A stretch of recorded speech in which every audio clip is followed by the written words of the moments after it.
Hello and welcome to an unexpected podcast. My name is Tim, and with me as always, we got Matt, Mick, and Rainier. On this week's episode, we're going to be going over a list, and then we'll be going over the main topic for today, which is the heroes of Moria and the army bonus of Moria. So we'll go over the list review first. Okay, now we're going to move on to our list review for this week. Our list review is by Ralph Swanson, so I'll move it over to Rob for this week. There we go. So what we have here is a list by Ralph Swanson.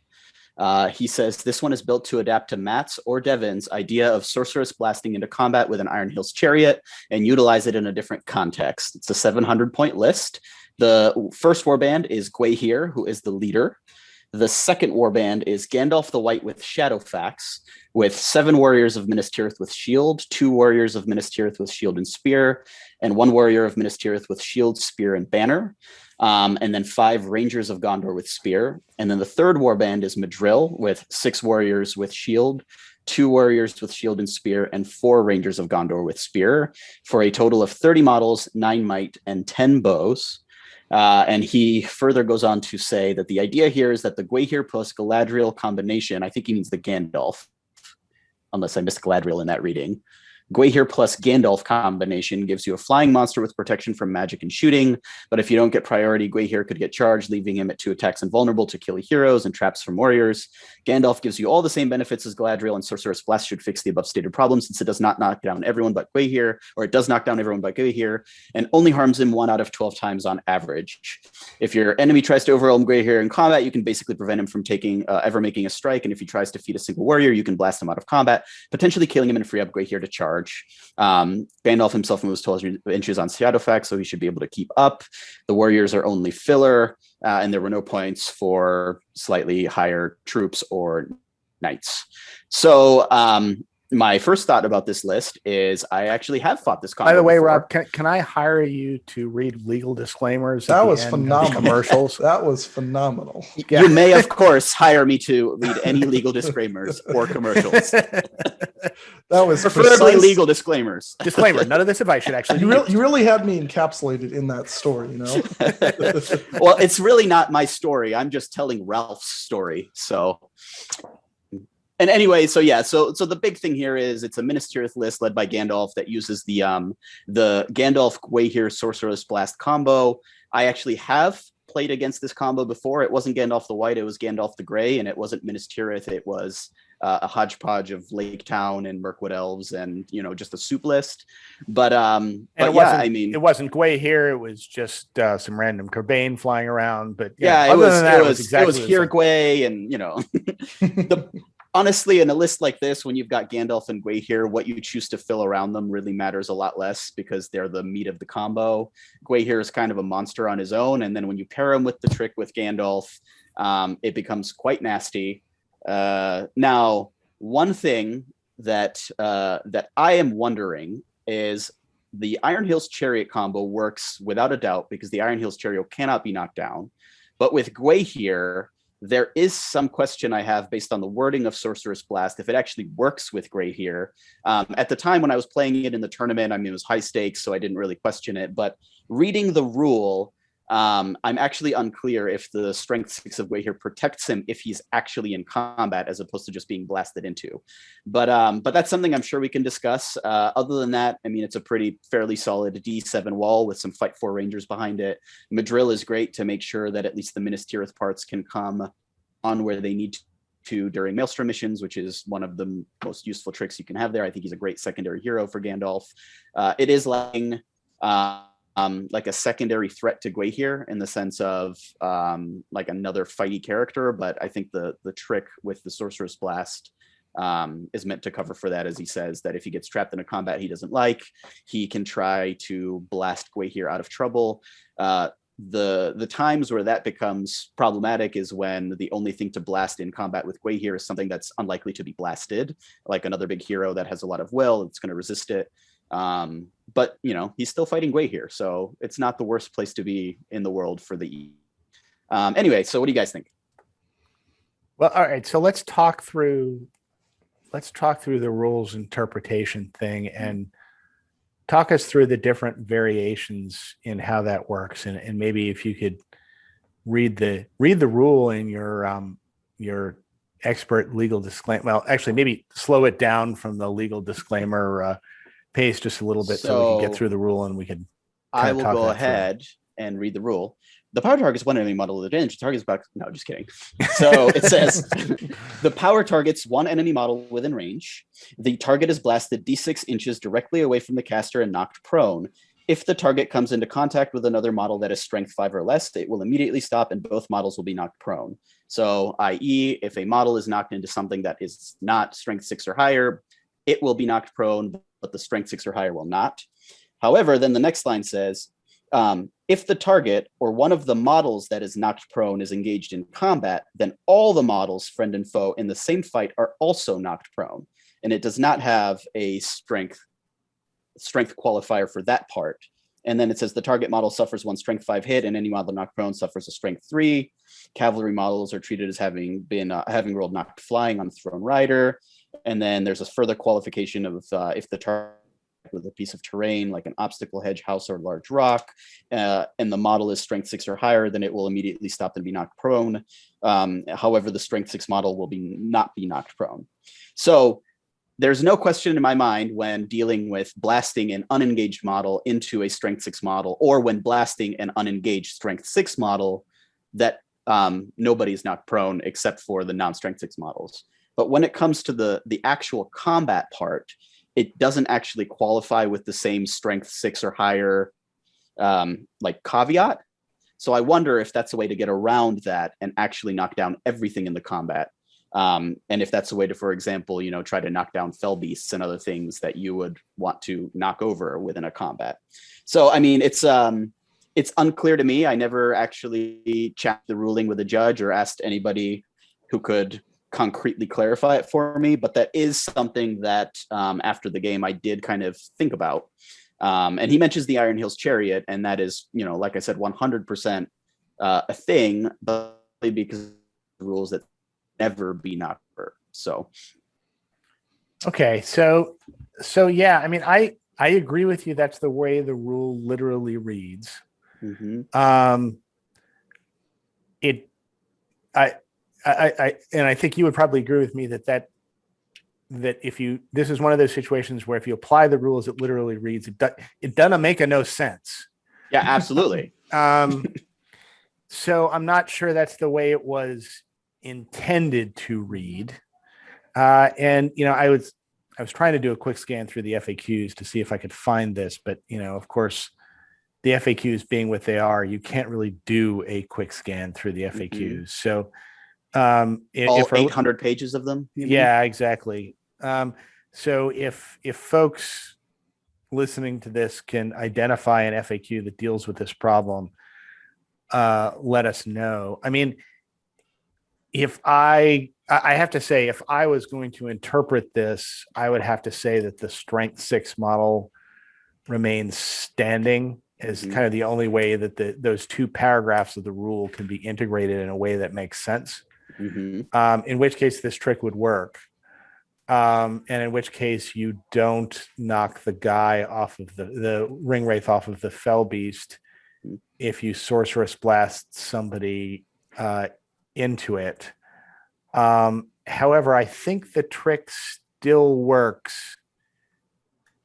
Although, yeah, so now I'm questioning myself because I think the trick still works with the fell beast if my guy charges random orc and a fell beast, and I sorceress blast the orc. Right, exactly. And then the ring wraith falls off of the fell beast, which would be the same thing, though, right? Which would kind of be the same thing. You're right. Although, I mean, not quite, because in this case, it isn't the sorceress blast that's technically knocking everybody down. But in this case, it's the guy flying along that knocks people down. And we know from hurls that if this was a guy flying along as a result of a hurl, he wouldn't knock somebody off of the fell beast, mm-hmm. right? He'd bounce off the fell beast. And we also know if this was a guy flying along and hitting a fell beast that was not in combat, he would just bounce off. Yeah, that's crystal clear. So, I mean, I guess what I come away from with that is sorceress.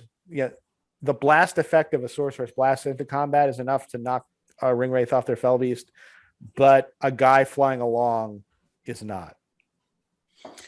Which I guess would be the argument for Gwahir doesn't get knocked down.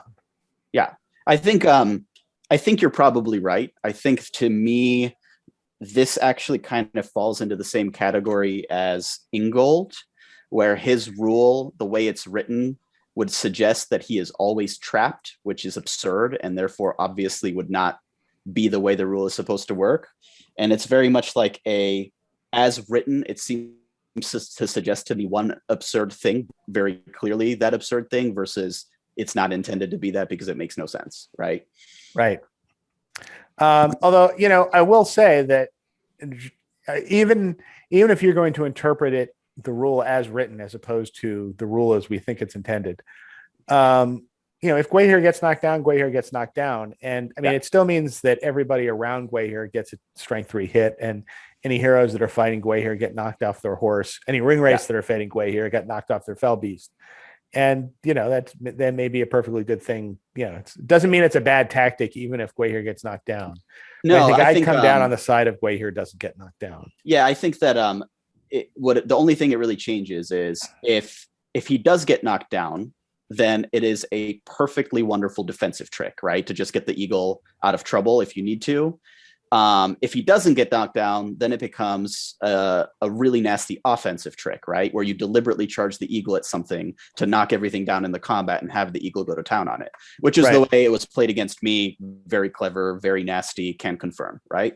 And so really it just changes for me whether or not it's something that you actively use as kind of like a cruise missile, or whether it's just a, get out of jail free card for Gwahir. Either way, it's very useful. I mean, I'm definitely not debating that whatsoever. So plus the rest of the list, I mean, you have a lot of good stuff there, that can work around the eagle as well. Gandalf is a great multiplier. Yeah, I'm not sure I have anything to say. I mean, the reason why I immediately went and focused on this, this rule trick that he's setting up is I'm not sure there's that much to say about the rest of the list, other than, Gandalf the White is expensive, Gwahir is expensive, but you still managed to cram in 30 models, and he's doing it for a particular reason, to have a particular trick work. And, I think that's a valid way to do it. I'm not sure what else I would say here, except.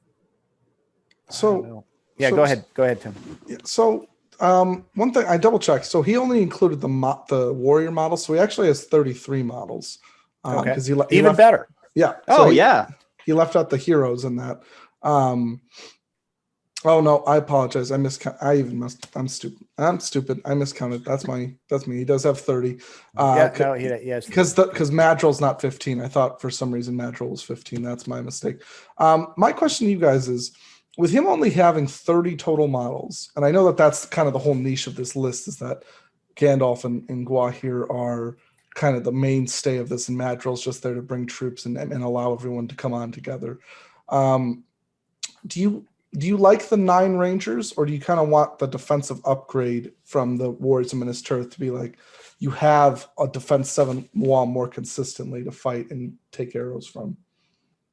Or do you like the 9 shots with the spear support, knowing that it weakens the offensive capabilities and defensive capabilities of the list? No, I think you want the 9 shots. With the blinding light, that's worth it. Yeah, with the blinding light. And I mean, this is Gandalf the White, I think we've discussed in the past, is a guy who likes a castling army, because he can sit there and just continually cast his defensive spells and fortify spirit and stuff like that. Gandalf the White is perfectly happy to let the game go on for an infinite number of turns, because he's got plenty of stuff to do with his spells if he doesn't have to do anything offensive with them. And I think you don't want to have an army with Gandalf the White that is going to be forced to march toward the enemy, because, even though the enemy only has 5 bows, you have none. So, you got to go.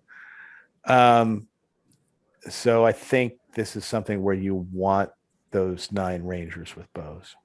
Would you consider maybe dropping the banner and upgrading Madril to Huron? It won't really do anything unless he makes Gandalf the leader, though, because Hurin would only work for Gandalf and the leader's Gwei here. Well, I just simply mean adding, a third little hitting power, and you have that third hero who can do damage. Yes, you lose the banner, and I'm not arguing that the banner is fantastic for something like this with Gua, but I wonder if just maybe adding that third hero with such a small force might be a little bit more beneficial, knowing that you now have 3 people that can kind of do damage compared to just maybe Gandalf and Gua here. I mean, Hurin doesn't have March, but he does bring Strike, which is nice. I think that maybe I would do Irolas instead, because he's actually a nice little utility hero that can kind of help plug that battle line. But yeah, I mean, to be completely honest, yes, any of the above could be made to work in this list because it's really the Gandalf Gwei show. So having a secondary threat in something like a Hurin is definitely not a bad thing, especially because some of these kind of mid-tier heroes where they really suffer against his magic, but Gandalf can fortify him, which kind of takes that problem away. But yeah, I mean, it's not a terrible idea.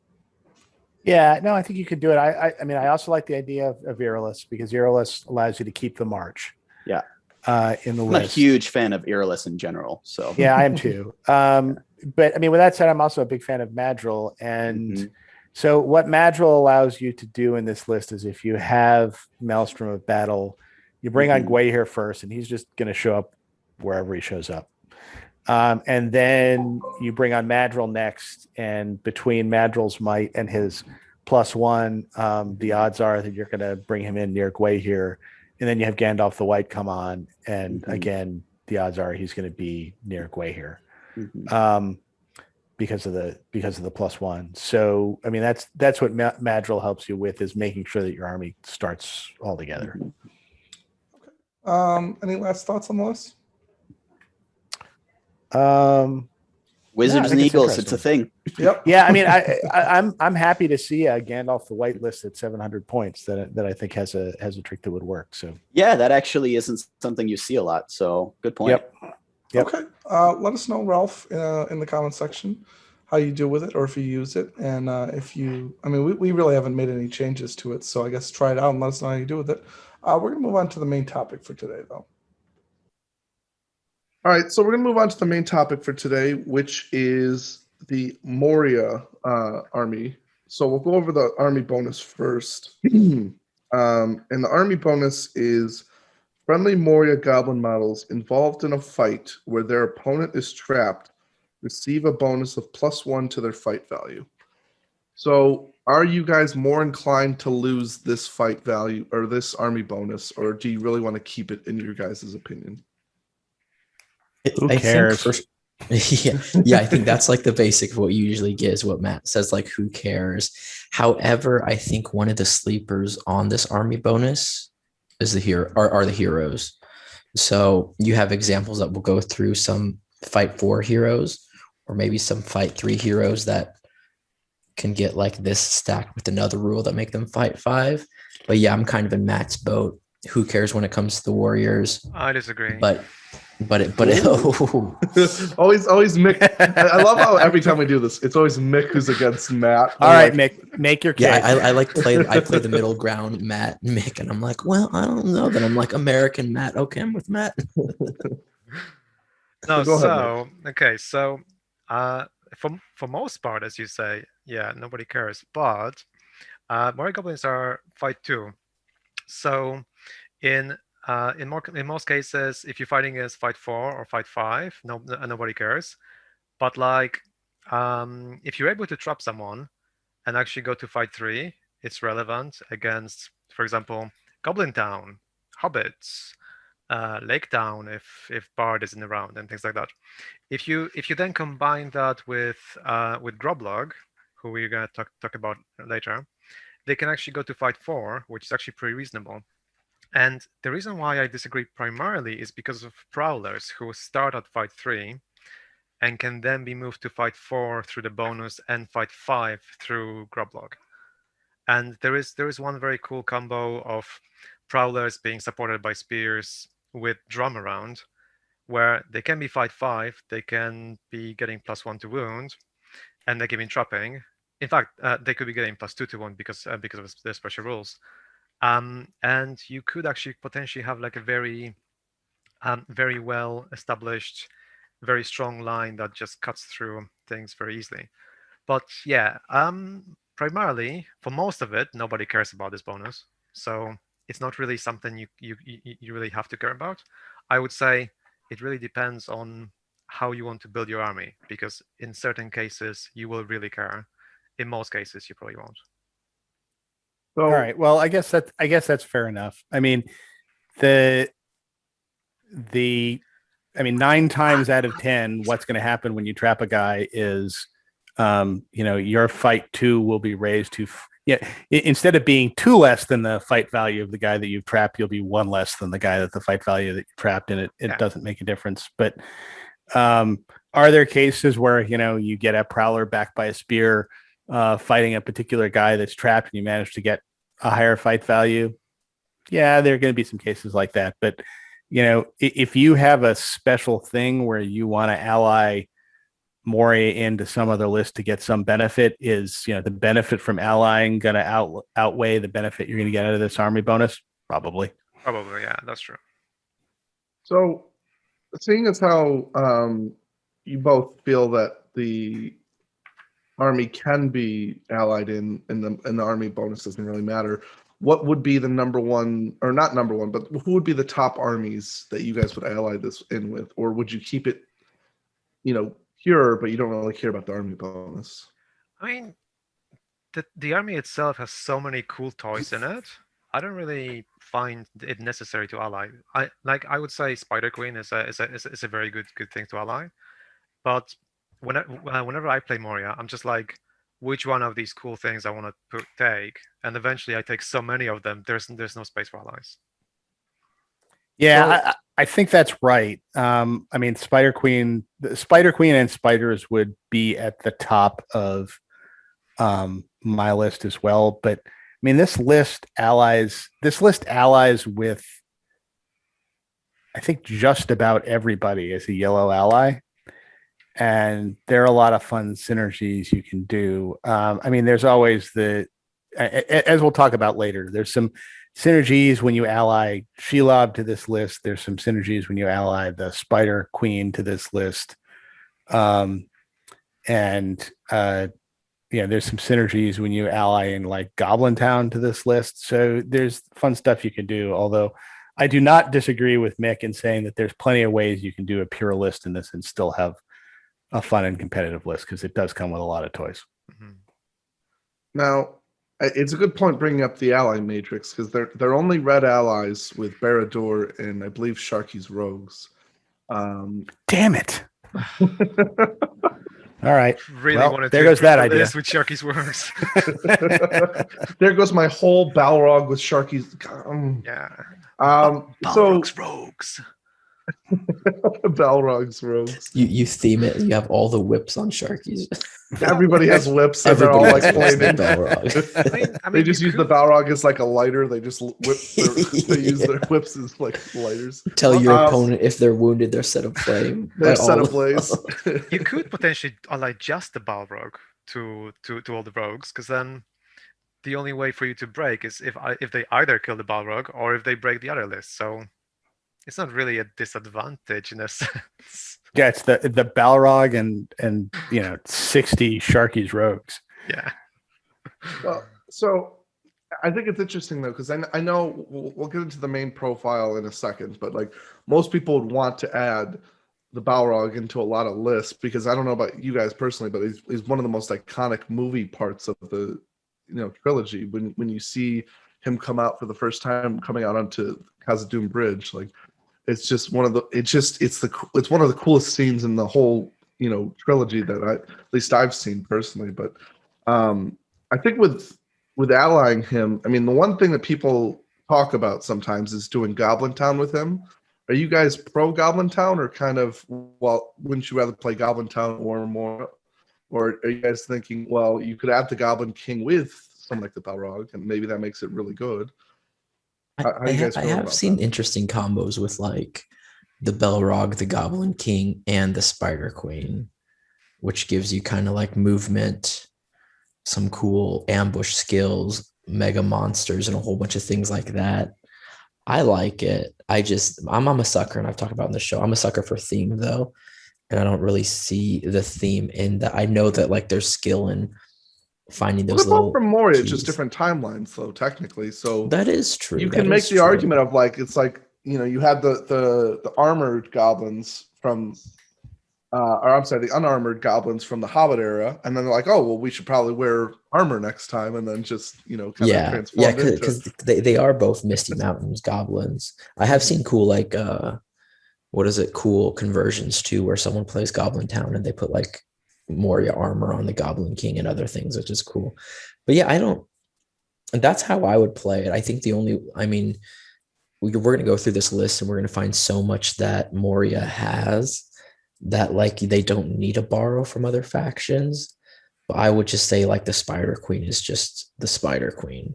So I would ally her, and I know goblins give you like cheap bodies, but you can already semi get that. So I'm not quite sure. I mean, well, okay, and we'll talk about it when we get to the Balrog. There's a lot of things that the Balrog does that synergizes with the goblins out of this list that you aren't going to get if suddenly you're trying to fill your ranks with Goblin Town goblins. So No, but if you were to bring Suladon with Balrog, then Balrog rolls 5 dice 2 in combat. That's like you never. There you lose. go. Sure. You You got the got Rogue March. Suladon, Spider Queen, Goblin Crebain, King. You throw just some don't Crebain combine in them all there. together. You just get this. And what's amazing about that too, honestly, is that would cost like 600 points. You could still probably get like 40 goblins out of that. You add all those things, you still get 40 goblins. Oh gosh. And then cherry on the top, you bring a bomb squad. Well, you just don't want your opponent to bring a bomb squad. That's true. That's fine. You're just shoot it down with Suladon's bow. Sure. Yeah, that's a plan. All right. Why don't we talk about some of these guys? All right. So we'll move on to the big baddie himself, the Balrog. So Mick, if you want to go over the Balrog first. Sure. So the Balrog, demon of the ancient world. 350 points. Spirit, monster, infantry hero of legend. He is move 6, fight 10 with 3+ hitting. Strength 9, defense 9. 4 attacks, 10 wounds, courage 7. No might, 10 will, and 0 fate. He carries a giant flaming sword and a fiery lash. The fiery lash is a throwing weapon with a range of 8 inches and a strength of 7. Additionally, if you hit a model with this weapon and not slay it, then it gets dragged in directly into Balrog's combat, even over intervening models or terrain. If the model cannot be placed where it should be placed, instead place it in base contact with the Balrog as close as possible to the position it should have been in. If for whatever reason the model cannot be placed anywhere in base contact, then it isn't moved at all.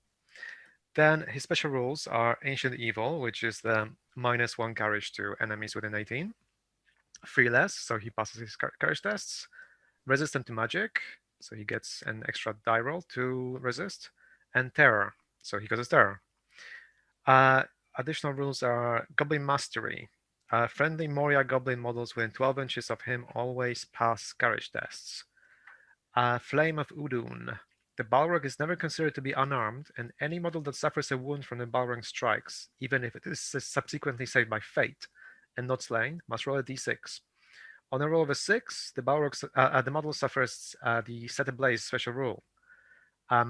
Additionally, the Balrog is immune to any fire-based attacks or special rules, such as Dragon's Breath or Set Ablaze special rule. However, he is not immune to bombs exploding with fire. And then it's the shrapnel that gets him. I see, yes. It just blows. And then the Demon of the Ancient World. The Balrog may call a heroic combat each turn without the need to expend a point of might. Additionally, special rules and strikes that would slay the Balrog instantly, such as Drain Soul or Morgul Blade, will only inflict half of the Balrog's starting wounds rather than all of them. So, yeah, as we talked before, he is basically the main model in the Moria list. He is the most powerful model in the game, fighting-wise. Yeah, he's basically one of those things that you center your army around, or you don't really bring him because he costs so many points. You generally don't see him at like lower point values, like 400 or 500, but he can be exceptionally strong at higher points levels. Yeah, that's about all I have to say at the moment. Yeah, I think you see him a lot with new players because he's very iconic. Or I guess in the US you see him with a lot of new to mid range level players because he's iconic. I see a lot of really competitive people veering away from him because he is such a point sink in a way. But to be honest, this model is crazy good in the hands of someone that knows what they're doing. I know a guy out of my group, some of you guys know him, Samir. He's played him at like American events, and it's just like, what the heck? Like he's whipping eagles in heroic combating, killing them, killing another eagle, just doing crazy things. But I do want to say this based on my battle with Jacob from Poland, heroic defense against him. All that yummy stuff that we're talking about is just going to be like, no, 5 points for a might heroic defense. Like, no, you can't do anything. Yeah, I mean, the Balrog's big glaring weakness is his 0 might. So when he flubs a die roll, he flubs a die roll, and you can't do anything about it. And it used to be nobody took the Balrog because once you kind of figured it, once you reached a certain level of playing the game, you could neutralize him easily because he moved 6 inches a turn. He had no might. And, everybody would just run away from, as they should, everybody would just run away from the Balrog, and he would kind of lumber around going, why wouldn't anybody fight me? And the Fiery Lash and Demon of the Ancient World rules have mitigated that to an extent, because he has the free heroic combat. So if he kills somebody, he can then heroic combat and go someplace else and reposition. In the Fiery Lash, if somebody's running from you, you can reach out 8 inches, whip somebody, and pull them in. I mean, with that said, whenever I play the Balrog, and I play him every once in a while, every time I play the Balrog, the Fiery Lash, I never hit with the Fiery Lash. I think the last time I played him, I made 5 attacks with the Fiery Lash. I hit once, and then I killed that figure. So I couldn't actually get anybody into combat in order to heroic combat off of. But he's still an awful lot of fun to play, particularly if you have to really plan to get the Balrog in the right place. And if you're playing the Balrog, you need to have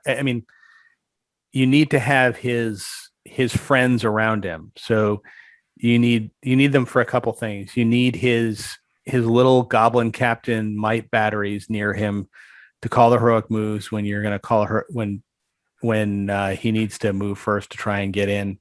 And then oddly enough, you need a few goblins around him just to make sure you win the attack. Again, I don't know what it is about. I don't know whether it's just me playing the Balrog, but I have found that if I send the Balrog in against one guy and he goes in by himself, he'll lose. The other guy will roll a 6 and I'll roll a 5 highest. And it happens with disturbing regularity to the point that I almost feel like I need 2 or 3 other goblins like with him to pile onto that one guy so that I get enough dice so that I can actually have a chance of winning the combat. And it's just bizarre. But the one thing you can guarantee is that if you have a Balrog, you know where the enemy is not going to be, and the enemy is going to stay away from, and that's everywhere within 6 inches of the Balrog. And I think that's kind of the way you play him. Is you gotta figure out a way to focus everything else on either getting the Balrog to where he needs to be on the table to win the scenario, or focus a way to force your opponent to come to you. Yeah, there are also certain situations where if the Balrog manages to, let's say, grab the prize and seize the prize, then it's very difficult to do anything about that. So the whole thing of, okay, well, the opponents are going to be far away from him. There are cases where they cannot be far away from him because he's in the center of the board and you have to capture the center of the board. Well, that's just tough. Yep, and that's exactly what I'm talking about how to figure out to put the Balrog in the place where the enemy needs to be, so that they have to either come to him or lose the game. Yeah, he excels at certain scenarios like capture and control, contest, like even sees the prize. Those scenarios, you're like, okay, like this is good because you have to be in a certain area and you have to deal with them. But I like what Matt said, like about his might or about his lash and his might. The lash, in my opinion, is probably his best tool because he can be more than just 6 inches. He can grab something and bring it to him. It just gives him that like extra bump that makes him more than just a big, huge monster killing stuff. But that's also why it's important, I think, that I don't know, or why it's more like hard to play him without might, because those lashes, you really sometimes need them to work. And sometimes those dictate the game. So it's kind of like, ooh, like the one might maybe would have like tilted him over. I know we talk about it all the time, like one might on any model would tilt them over. But I think the Balrog in particular would really benefit with might. Yeah, nothing is more frustrating on the Balrog than doing a fiery lash attack on Galadriel, Lady of Light, and rolling a 5. Well, well, that's actually another reason why we don't see the Balrog that often, because Galadriel, again, one of those things that we talk about all the time, hitting on a 6 with fiery lash is just so sad, really. Like and not only that, but she has the ability to banish him as well. So I mean, that's an easy little general wound as well.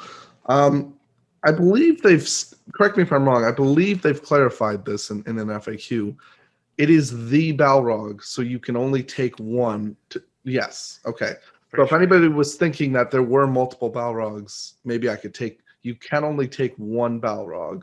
It is the Balrog, not a Balrog. But even with him being the Balrog, like I feel like, I know Devin says he's like really terrifying to play, and like we agree with that. But I feel like he needs a little more like a special rule where he ignores things like blinding light or ignores things like heroic defense, because he is the demon of like way down under. You know what I mean? Like he is the Balrog. He's not just iconic. Like the Balrog were iconic, not just in Lord of the Rings and like the Silmarillion, everything. Like they're so scary in a way. And I think something like that, where it just negated all these special rules and ways to get around him, like that would just be so cool.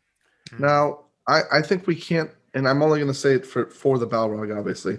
I think most people, I think everyone will agree with this. If you take the Balrog, you should be taking him in the new Legendary Legion, because the benefits he gets in the Legendary Legion are way more worth than keeping him in the current Moria list. But does everyone agree with that, or do they disagree with that? Unless you are lying. Well, yeah, unless you're outlying. So if you just want to take pure Moria, I believe there's no reason not to take the Legendary Legion. Like I think you'd be missing, because with the Legendary Legion, anything that tries to shoot at him, like a siege ballista or anything like that, needs at least a 5 to hit. Any goblins within 6 inches of him go to fight 3, which I think is a big thing. And it's friendly goblin model, so that could be heroes as well, get +1 bonus. So if you have like I don't think they have Grôblog in this. Let's see, they have goblin captains, and okay. So the goblin captains go up +1 fight value, which again isn't great, but maybe they could do with that +1 fight value. But the goblins go within 6 inches, so essentially a 12-inch span, go to fight 3, which against orcs or Minas Tirith or something like that, you might help you out a little bit, keep them alive. Are you saying in the Legion you don't get any of the named heroes? You get, let's see, you get Moria Goblin Captain, Shaman, Black Shield Captain, Black Shield Shaman. Those are the only captains. Yeah, see, that's probably where it actually break with you in saying that the Legion is good, but we're going to go over like these little like heroes, named heroes that are barely any points. And I'm going to argue that they actually bring quite a lot to the list. Mm-hmm. And all the little extra, tiny it looks 35 points for this, 40 points for that. That's, in my opinion, what makes a Moria list competitive when you get to add all those special things in the whole army list. Well, so I'll break from you a little, but I do agree with that. Another thing to point out as well is Moria, because the Balrog is, what a lot of people will want to take at least. Mm-hmm. He has 0 might, so having models that have 3 might, it can always be a huge, massive thing to kind of get your mights points back up into the normal territory. Rogue strike too, like you have all the captains you would know in the Legion in a way, like, okay, it's the Balrog's scary, but I can munch through the troops. Like at least the named heroes that we're gonna go over have Rogue strike to kind of give that little extra spice, I guess. Okay. So does anyone have any last remarks on the Balrog, or we pretty much good on that? No, I think we're good. Yep. We'll go on to Rainier. If you want to go over Durbûrz. Okay. All right. So we got Durbûrz, the Goblin King of Moria. He is a hero of valor, 70 points. Like all goblins, he's movement 5, fight 4, strength 4, defense 6 because he has heavy armor, 2 attacks, 2 wounds, courage 4. He has 3 might, 2 will, and 2 fate. So the 3 might being pretty good, I guess, for a 70 point. His heroic actions are resolve, which many would say is useless. So he has resolve, strike, which is really good, and defense with his amazing special rule, cave dweller. And his Iron Fist active special rule makes his stand fast a 12. So right off the bat, I actually think Durbûrz is one of the must-takes in the Moria list, in my opinion. I say this for many reasons. One, he's 70 points and he can lead 15 troops. That's pretty good. He's a hero of valor, so you can many times make him your leader with 2 fate. That's more than most would have. But the real kicker, in my opinion, is his heroic defense. So we talked about the Balrog being unstoppable, heroes like Boromir being unstoppable, Azog, and you can throw Durbûrz 70-point model, and you can heroic defense 3 times and just waste a whole ton. So I have a good example of this where we played out, like one of the guys from my group played in Nashville at a tournament, and he went up against Azog in, I think it was Contest of Champions or something, and he had him with a whole bunch of those special shamans that we'll talk about that shatter, and he went up against Azog and he just heroic defensed and kept shooting all this crazy magic that Moria can bring, and you could just stop mega heroes like Azog, Bolg, all these really good guys with heroic defense. So yeah, I would say he's a must take. He'd actually be who I would build my list around. I usually add him to all my Moria lists because he's a hero of valor too. You can also ally him in to get all the tools that Moria has into other lists. So yeah, I think he's great. The heroic defense, of course, being the thing that takes him over as like a really, really good model. So, I mean, he's clearly an essential model if you're going to ally Moria in with anyone, because he's the, I mean, he's the only valor. Yeah, he's the only valor. I mean, unless you're going to do some sort of Balrog-based alliance, which, let's face it, you're probably not. He's the guy that you need to have, and he's a fight for guy who can, in some circumstances, go up to fight 5, and he's got a strike, and he's a sneaky little guy to have running around, especially next to something that can do a lot of damage, like a cave troll or something like that. He's the guy that gets that strikes up to get the higher fight value, and the cave troll does the killing. I think what's interesting as well with Durbûrz is, I know you mentioned the 12-inch standfast. So if you didn't want to take the Balrog, having that in a Moria list, assuming that your shaman was, unable to cover certain distances, that could always be very helpful. And, he's courage 4, but he'll have 2 will, assuming that he doesn't use it towards anything else. So he has a pretty good chance of making sure goblins don't run away if you need them on key objectives. And we'll talk about how in the next profile as well. But technically, if things were set up well enough, he could go to fight 6 if he was trapping someone. So having someone who's fight 6 in a trapping situation, who then also has heroic strike if he needs to, and that's not a terrible thing to have either, right? So it becomes one of those things where Durbûrz is a little expensive at 70 points for what you get, but I think in comparison to the list of how cheap certain things are, I think it makes up for it. But I mean, Durbûrz is a very cool model, and he's kind of supposed to be the Goblin King. He's like the guy for the goblins, which I always like using that model as well, like the person in the list that is supposed to be like the leader. But I guess he's like straight from the books, you feel, because in the Fellowship of the Ring, like when they storm Balin's tomb, there's like this massive like chieftain goblin and stuff, and like it was just menacing in a way. And like whenever I read that section of the book, I always picture Durbûrz. But again, back to what you said for 70 points, his versatility, like fight 6, you go up against an Éomer heroic strikes. You can think, heroic strike, potentially die, or just heroic defense with one of my 3 might. And Éomer could still maybe like roll a 1 or something, and you still could win the roll off and like wound him or dehorse him or something. So it's just all the versatility, like you're saying, the Iron Fist rule, stand fast. He can like go in for the Balrog, the heroic defense, heroic strike, valor. It's just, in my opinion, I always love models that are heroic strike, heroic defense. There's the ability to go, you know what, I need to win this fight, fight value wise, but also if I get into a sticky situation, I can just say I'm going to live. I love having models that do both of those. They're like some of my favorite profile models, regardless of what their stat line is. The ability to do both, I think, is massive. Yeah, especially. Sorry. No, go ahead. Finish your thought, and then I have a tangent. Especially in like we talk about like a competitive like environment, especially in like a 5 or 6 game tournament, you do want as many tools as possible, because depending on the scenario, the army you play, the player you play, you're going to want to like throw in different things that benefit you in a certain situation. That's all I'm saying. It was really funny when you were talking about there's, in the book when you get to Balin's tomb, there's the talk of the big burly goblin, and this is who I always pictured. But when you put the Goblin King of Moria next to the other Goblin King that's in the game, and you just look at the 2 figures, and you got, no, I'm the true king of the goblins. You're right. It's just, the comparison of the one Goblin King to the other is almost comical.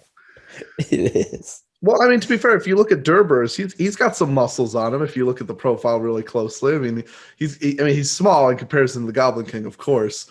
But I mean, I was going to say the other Goblin King would just sit on it. I know he would, absolutely. Yeah, but Durbûrz's helmet is pretty sharp, so you'd poke him in the butt probably. Yeah, that's right. I mean, if the other Goblin King ever got his hands on Durbûrz would be the guy like they would be relegated to emptying the bucket under the Goblin King's throne. Jeez. Okay, so I guess we'll move on to kind of one of the models you'll see a lot in a lot of Moria lists, but also is one of the most impossible models to actually purchase at the moment, Grôblog. So Matt, if you want to go over him. Grôblog, Goblin of Moria. Excuse me. Sorry, Grôblog, Goblin of Moria. He is move 5, fight 3, 5 plus shoot, that doesn't matter. Strength 4, defense 6, 2 attacks, 2 wounds, courage 3, might 3, 1 wound, 1 fate. He's got armor, sword, and the mithril crown. The mithril crown, which is really why you take him, is a funny hat that he got at Burger King one day that allows him to, at the start of each fight phase before heroic actions are declared, roll a d6, and on a 4+, all friendly Moria Goblin models within 3 inches of Grôblog gain +1 fight until the end phase of the turn. And he also comes with heroic strike, and he also comes with heroic defense that he can use his might for. So he has a couple of, as a base, he's kind of a cheap Durbûrz in that he is another strike you can put in the list. It's one that starts at a base fight 3 rather than fight 4, and he can call defense when you need him to call defense, although he's got 1 less fate to kind of toughen him up. But he does have the crown, which means that 50% of the time, the fight value of the goblins around him is going within 3 inches is going to go up by 1, including his. So if he gets that 4+, then his strike is coming from a fight 4 rather than a fight 3. Unfortunately, you're not going to know until you've already committed him whether he gets that +1 or not, because you only roll at the start of the fight phase. So I think there's an individual little mini meta that goes around Grôblog, where he's somebody you want to try and throw in and kind of keep near the higher fight goblins. So like the Prowlers and Durbûrz, to try and every once in a while get their fight up a little higher to get you to either tie fight value with your opponents or beat fight value with your opponents. And, if you can manage to keep the army bonus, and I think this is somebody, if you've got Grôblog in your list, I think you want to keep the army bonus probably. And maybe you can even get on top in the fight value. I have to say, I have limited experience playing Grôblog. I just finished painting him. And I'll have to figure out how to get him into the list and how to make him work. But he's an interesting little figure to throw in there. I don't know if anybody else on the podcast has actually played him. I haven't yet, but yeah. All right. So Mick's raising his hand. So maybe Mick has thoughts. Yeah, so I played him. Generally, what I found was that you have to really kind of make sure that you remember his special rule, because there's just been so many cases where I just keep forgetting to roll for it. So it's just slightly annoying, in my opinion, that you have to remember it every turn and you have to roll for it every turn. But when he works quite well, and he's sort of like a mini Durbûrz. I would pretty much always include Durbûrz in the list anyway, and so having another guy with strike and defense is just a really cool tool to have. And 50 points, essentially, it's only 15 more than a captain, or like 10 more than a captain with a shield. So you want to have a lot of models in your army, and so by default you would probably be taking Grôblog if you can. I guess the only exception is if you're kind of basing if you're creating a Moria list that isn't really based around goblins with your killing power, and then he might not be that much of a value add. Although he still gets an extra point of might for 50 points. So yeah, I just sometimes find him underwhelming in a way. I don't know if it's just the extra fate on Durbûrz or just. Yeah, I don't know. Whenever I use him, I'm not, what's the word? I'm not impressed. But then again, I'm saying that, and he's only 50 points for 3 might, heroic strike and defense with all the special rules that we told gives to the army. But yeah, I don't know. How would you guys tier him in necessity when it comes to bringing him in the list? Well, the thing is, you don't really have to be impressed with him because of how cheap it is. That's true. It's okay, well, he's gonna do his thing or not do his thing, but you're still paying almost nothing for 3 might points. That's the main reason I take him is you now have 2 models in your, assuming you take Durbûrz, which I think most people we've said we would. If you take Durbûrz and Grôblog, you now have 6 might points to strike or defense, and if you were to then take let's say a big monster as well, your might points will be lower. So to have the 6 might points to call her up moves or something like that, or if you need to call her strikes, you now have the 2 strike rule, which at least I take into consideration, which is I always like to have at least 2 models in my list who can strike. You have defense if you need to go up against something and just hold it in place for a little bit. And the special rule is a nice little thing. It's not why, in my opinion, you take Grôblog. It's like a little gimmick. It's it's great if I can get Durbûrz to fight 5 for that turn. If I can get maybe if I were to trap as well, get him to fight. But I think it's for the might points personally why you take him. Now here's where it gets me though, because I feel okay, I take Durbûrz, I take monsters, whether it be Balrog or some other combination of a whole bunch of other little things that comes to points similar to Balrog. And then I find myself kind of favoring a shaman because of auto passes, or I favor captains over him in a sense because I'm looking at Durbûrz. The captains have March. Yeah, that's exactly where I'm going at. Yeah, I look at the captains, him and other ones, and I'm like, I need that March. And it reminds me of Gondorian heroes. Like, you're like, okay, there's so many 3 might Gondorian heroes. Many go for the 3 might with strike, but if you go too far that range, it's like you're missing the madrils with March or other things like that. Are you taking the Balrog? I think is the huge problem, right? So if you're taking the Balrog, I actually kind of agree with taking captains. But even outside of the Balrog, because I feel like we'll talk about you'll have enough points, in my opinion, because we always talk about how we play higher points. That's true. I think when your most expensive hero, besides maybe a monster that you take later on, is 70 points, you can afford to take 5 or 6 hero models and still hoard out your numbers. If you took let's say 2 shamans, 2 captains, Durbûrz, and Grôblog, you're probably at like 320, 330. So you still have 500 points to use on troops and monsters. So I think that's the brilliance of this thing, is you can afford to take 5 to 6 heroes. If you're playing an 800-point list. If you're playing higher points, yes. If you're playing an 800-point list with Moria, you're probably taking the Balrog. I mean, usually where you see just the plain, ones that are kind of goblin heavy are at the smaller points levels. And, by the time you throw in Durbûrz, a shaman, and Durbûrz, a shaman, and a captain, I mean, maybe you're going to do Grôblog. Maybe you're going to do some of the other guys like Druzhag that we're going to talk about in a second instead. But you got to remember, Grôblog is the cost of 10 goblins, and you have to be. I mean, Moria is one of those lists that has so many bells and whistles to it that you have to avoid kind of being seduced into the role of putting all the bells and whistles in, and then just not having enough goblins to kind of make up the numbers and keep the army around long enough for the shiny stuff to win the battle.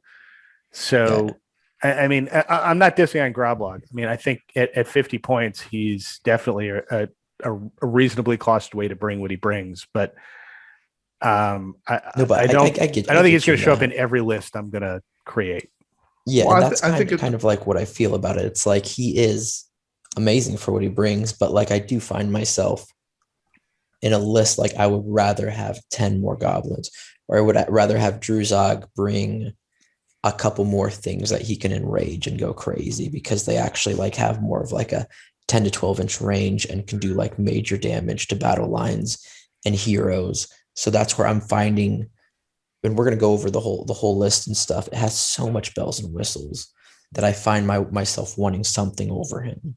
So what I'll say is, I'll finish Grôblog on this though. If you're taking the Balrog, you're probably not taking a shaman because he gives the benefit of auto passing courage tests, right? So shamans you don't have to worry about. And if you were to take at higher points him, you're going to need might points. So even if you took 2 captains, well, that's only 4 might. So if you were to take even having him with 1 extra might point gives you 5 might. Or if you were to take, let's say, 2 captains and Grôblog, that might be, let's say, 120 points, right? Because I think a captain is 35. So you're at, 470 points for your heroes at that point, but you have 7 might now. And you start to say to yourself, okay, I don't have a ton of might, but I have enough where I can start to do stuff with it. And I still have, 330 points at 800 points to spend on goblins. So and now you have an 18, a model that can take 18 troops, a model that can, and then 3 models that can take 12 troops. So you can take 54 goblins at that point if you were to max them out, of course. But I just think the 3 might in a Moria list should not be overlooked at 50 points. But I understand that goblin captains with the march and the fact that they move 5 inches is very important to consider. I think it really, like Mick said, I think it really depends on the list that you take. Is that how you should consider if you go 3 might or 2 might? We'll move on to the next profile, which is Druzhag the Beast Caller. So I'll just go over him real quickly. He is 90 points, so he's pretty expensive. but he has some good abilities. So we'll go over them real quick. So he is move 5. He's 3+ fight 5 with a 5 shoot. Strength 3, defense 4. He has 1 attack, 2 wounds, courage 4. He has 2 might, 3 will, and 5 will, and 2 fate. He has an armor, dagger, and staff, and his only heroic action is channeling. He does have Cave Dweller, but the main reason you take him is his, and this is an important thing to notice as well, is his Master of the Dark Wild is passive, so you cannot transfix or immobilize him to get rid of this. It is Druzhag may include wild wargs, fell wargs, giant spiders, and bat swarms in his warband, as if they were part of the same army list. This does not count as allying. Additionally, all friendly bat, warg, and spider models within 12 inches of Druzhag may use his courage value instead of their own. Druzhag's Fury special power will affect himself and any model that is either a bat, spider, or warg model. So, you hear those benefits, and they can't be canceled due to immobilize. So that's good. They're using Courage 4. So wargs are using Courage 4. Bats are using Courage 4. That's a great little thing. But the main reason you take him is for his 2 special abilities. One is Enrage Beast. So essentially what Enrage Beast does, correct me if I'm wrong, guys. By the way, just to be clear, these are not special abilities. These are magical powers. Oh, I apologize. I say okay. Yes. Magical powers, Enrage Beast. I believe it increases everything by +4 in the attacks, strength, and +2. +2. Oh, +2. I apologize. I think it used to increase by +3. Then they dropped. Right. Okay. Yeah, so everything down a bit. Yeah. So it increases your fight value, strength, and attacks by +2. So if you had a spider who is fight 4, he's now fight 6. He's 4 attacks, and I believe he is strength 7 at that point. But it causes them 1 strength 9 hit at the end of it. Mm-hmm. Yes. So you get 1 strength 9 hit after enraging it. So you might say, okay, well, why would I want to take a wound? But if you need to kill something, the ability to just go, okay, my guy goes +2 strength, fight, and attacks, and you can do a lot of damage with that. So what you'll see a lot of times with Druzhag is he gets combined with the Spider Queen. Yes. And what ends up happening is the Spider Queen then becomes fight 8 at strength 8, if I'm correct. Yes. And 4 attacks, and then 5 on the charge, correct? Mm-hmm. Okay, so she becomes fight 8, strength 8, and 5 attacks on the charge, and she rerolls to wound. So you'd have 10 dice rerolling. You're pretty much killing almost anything in the game at that point in 1 turn. And yes, you take a strength 9 hit, but who cares? You might have just taken out LSR for that 1 special rule. So the main reason you take Druzhag is for Enraged Beast. But it is nice to know that if you wanted to take a little bit of a contingency of bats or wargs or anything like that, that he also has Fury that affects himself and the models as well. So they get a little bit of a save, and he gets a little bit of a save from his own Fury. Well, that's only if he channels it, and it's not clear he's going to channel it. But that's true. That's true. Yeah. But I mean, it will make the bats, the spiders, and the wargs basically immune to terror, which can be really useful for the bats, because the bats have low courage, and they're the ones that you tend to want to charge the terrifying models to have their fight value. But since bats use his courage anyway, then they can use. Yeah, but his courage is only 4. Yeah. So 5 if you're taking the drum. I think the main thing, of course, we covered the Spider Queen, but it also makes every single spider, bat, and warg extremely dangerous. And it takes the whole, I think what Moria lacks. You can even take them with a Balrog, but without what Moria sometimes has there, they have these hordes of models that don't really do much, but our bodies, and you have these slow monsters here or there.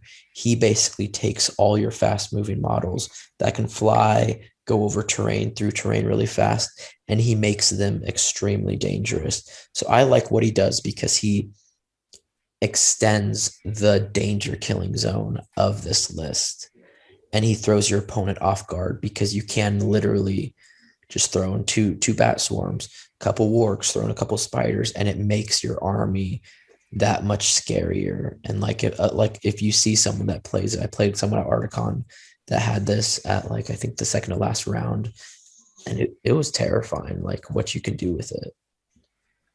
Yeah, the thing so when you take Druzhag is basically kind of, I think, the third potential centerpiece of a Moria list.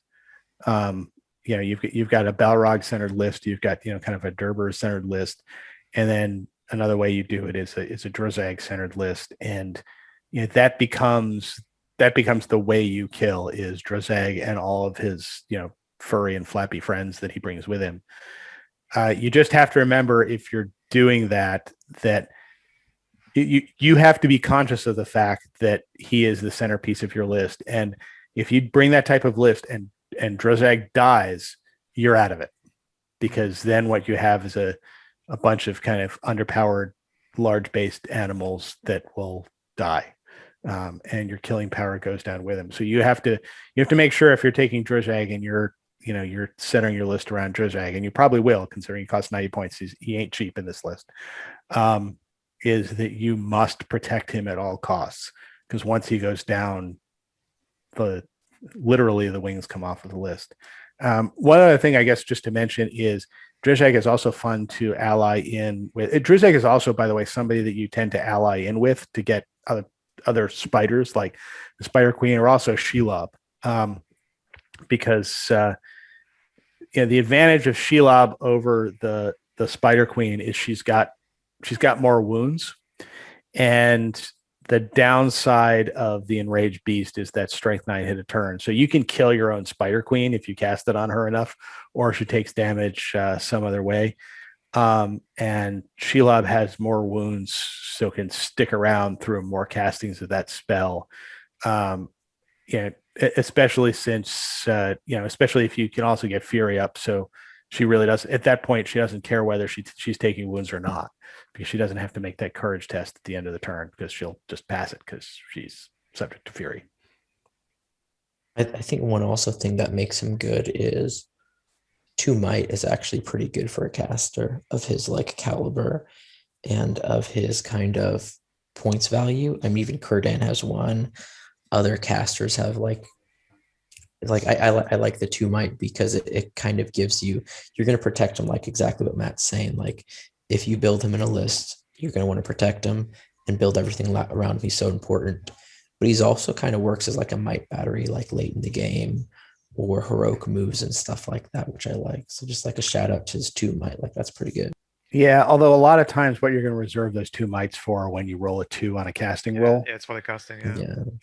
Because he's only got the 5 will, which really puts a limit on the number of times he can kind of enrage the beast that he wants to enrage. So you never really want to, if you can avoid it, you never want to spend more than 1 will doing it, unless it's I've got the Spider Queen in on the enemy's general, and this is going to be the combat that decides the game. And even then, you want to keep a might in reserve in case you flub it, roll a 2 and a 1. And I think that's another thing to point out as well, is that this ability to get +2 in all those categories, even though he only has 5 will, it is on a 3+, so it's very likely to happen most times that you roll. Especially if you were to roll. might. What's that? Especially with might, yeah. Especially with might, it becomes one of those things where you're probably not going to spend 2 might on it if you roll a 1, but basically if you roll a 2+, it's going to basically go off, assuming you still have might.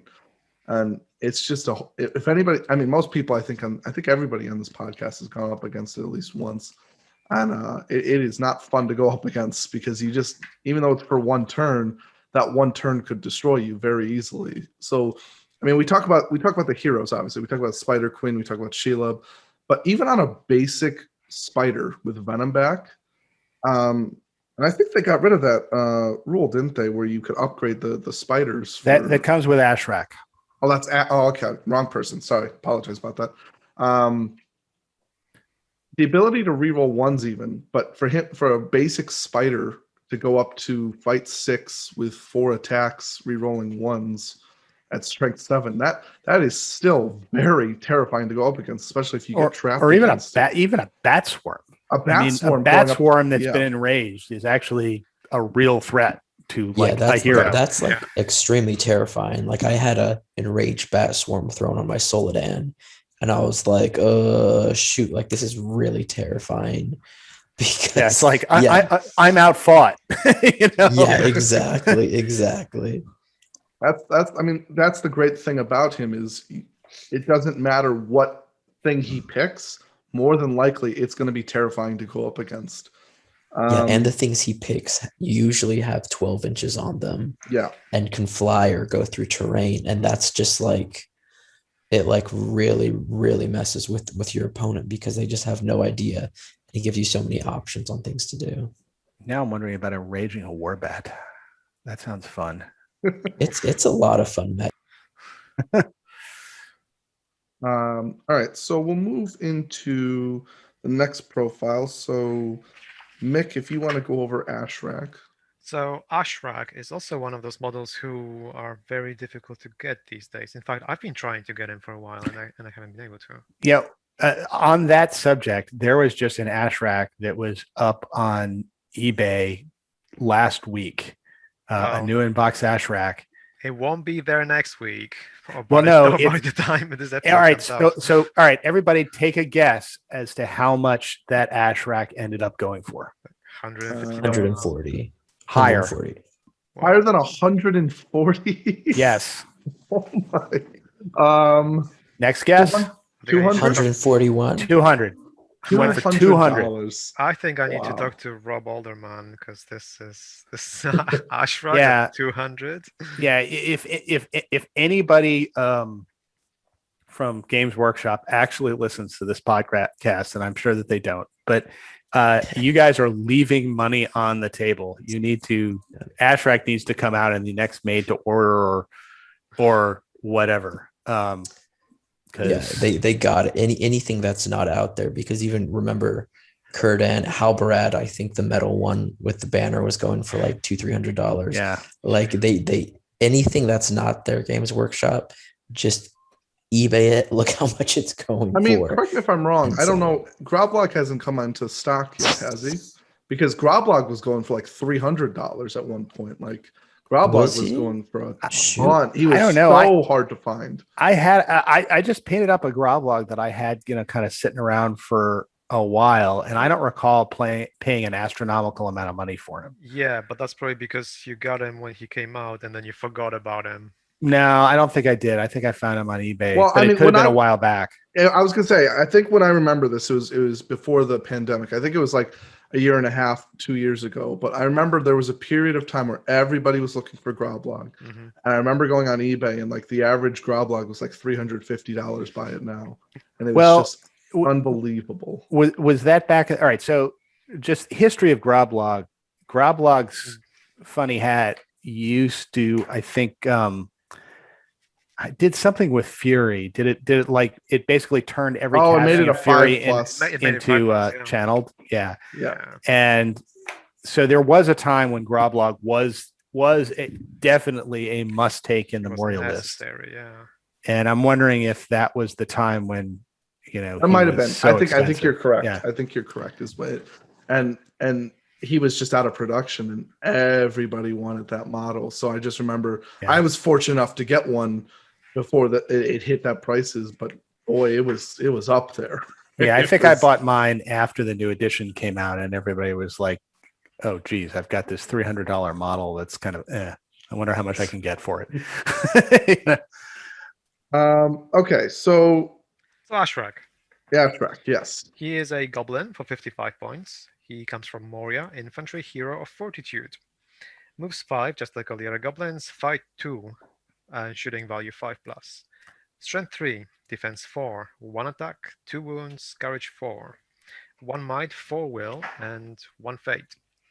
He carries, he has an armor and carries a 200 staff, so he gets -1 to win combats.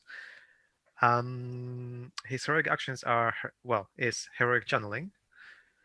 Special rules: Cave Dweller, Death Touch. Any model that wounds or is wounded by Ashrâk in a fight must roll a d6. On a 4+, they suffer the effects of the paralyzed magical power. Poison Blood. Ashrâk may include giant spiders in his warband as if they were part of the same army list. This does not count as allying. Additionally, any giant spiders in your force may be upgraded to Venom-Bug spiders at the cost of +2 points a model.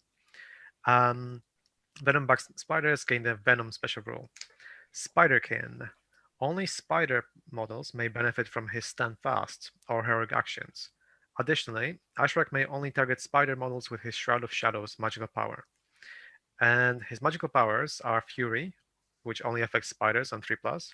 And the reason you would take him is the Shroud of Shadows with a 12-inch range on 4+. So the reason why I said the reason why you take him is because generally, if you take Ashrâk, you are probably taking him alongside Spider Queen again, or something which includes spiders like Spider Queen or Shelob, or generally spiders.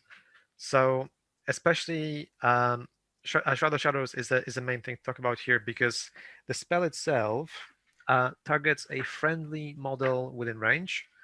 The target is considered to be invisible until the end phase.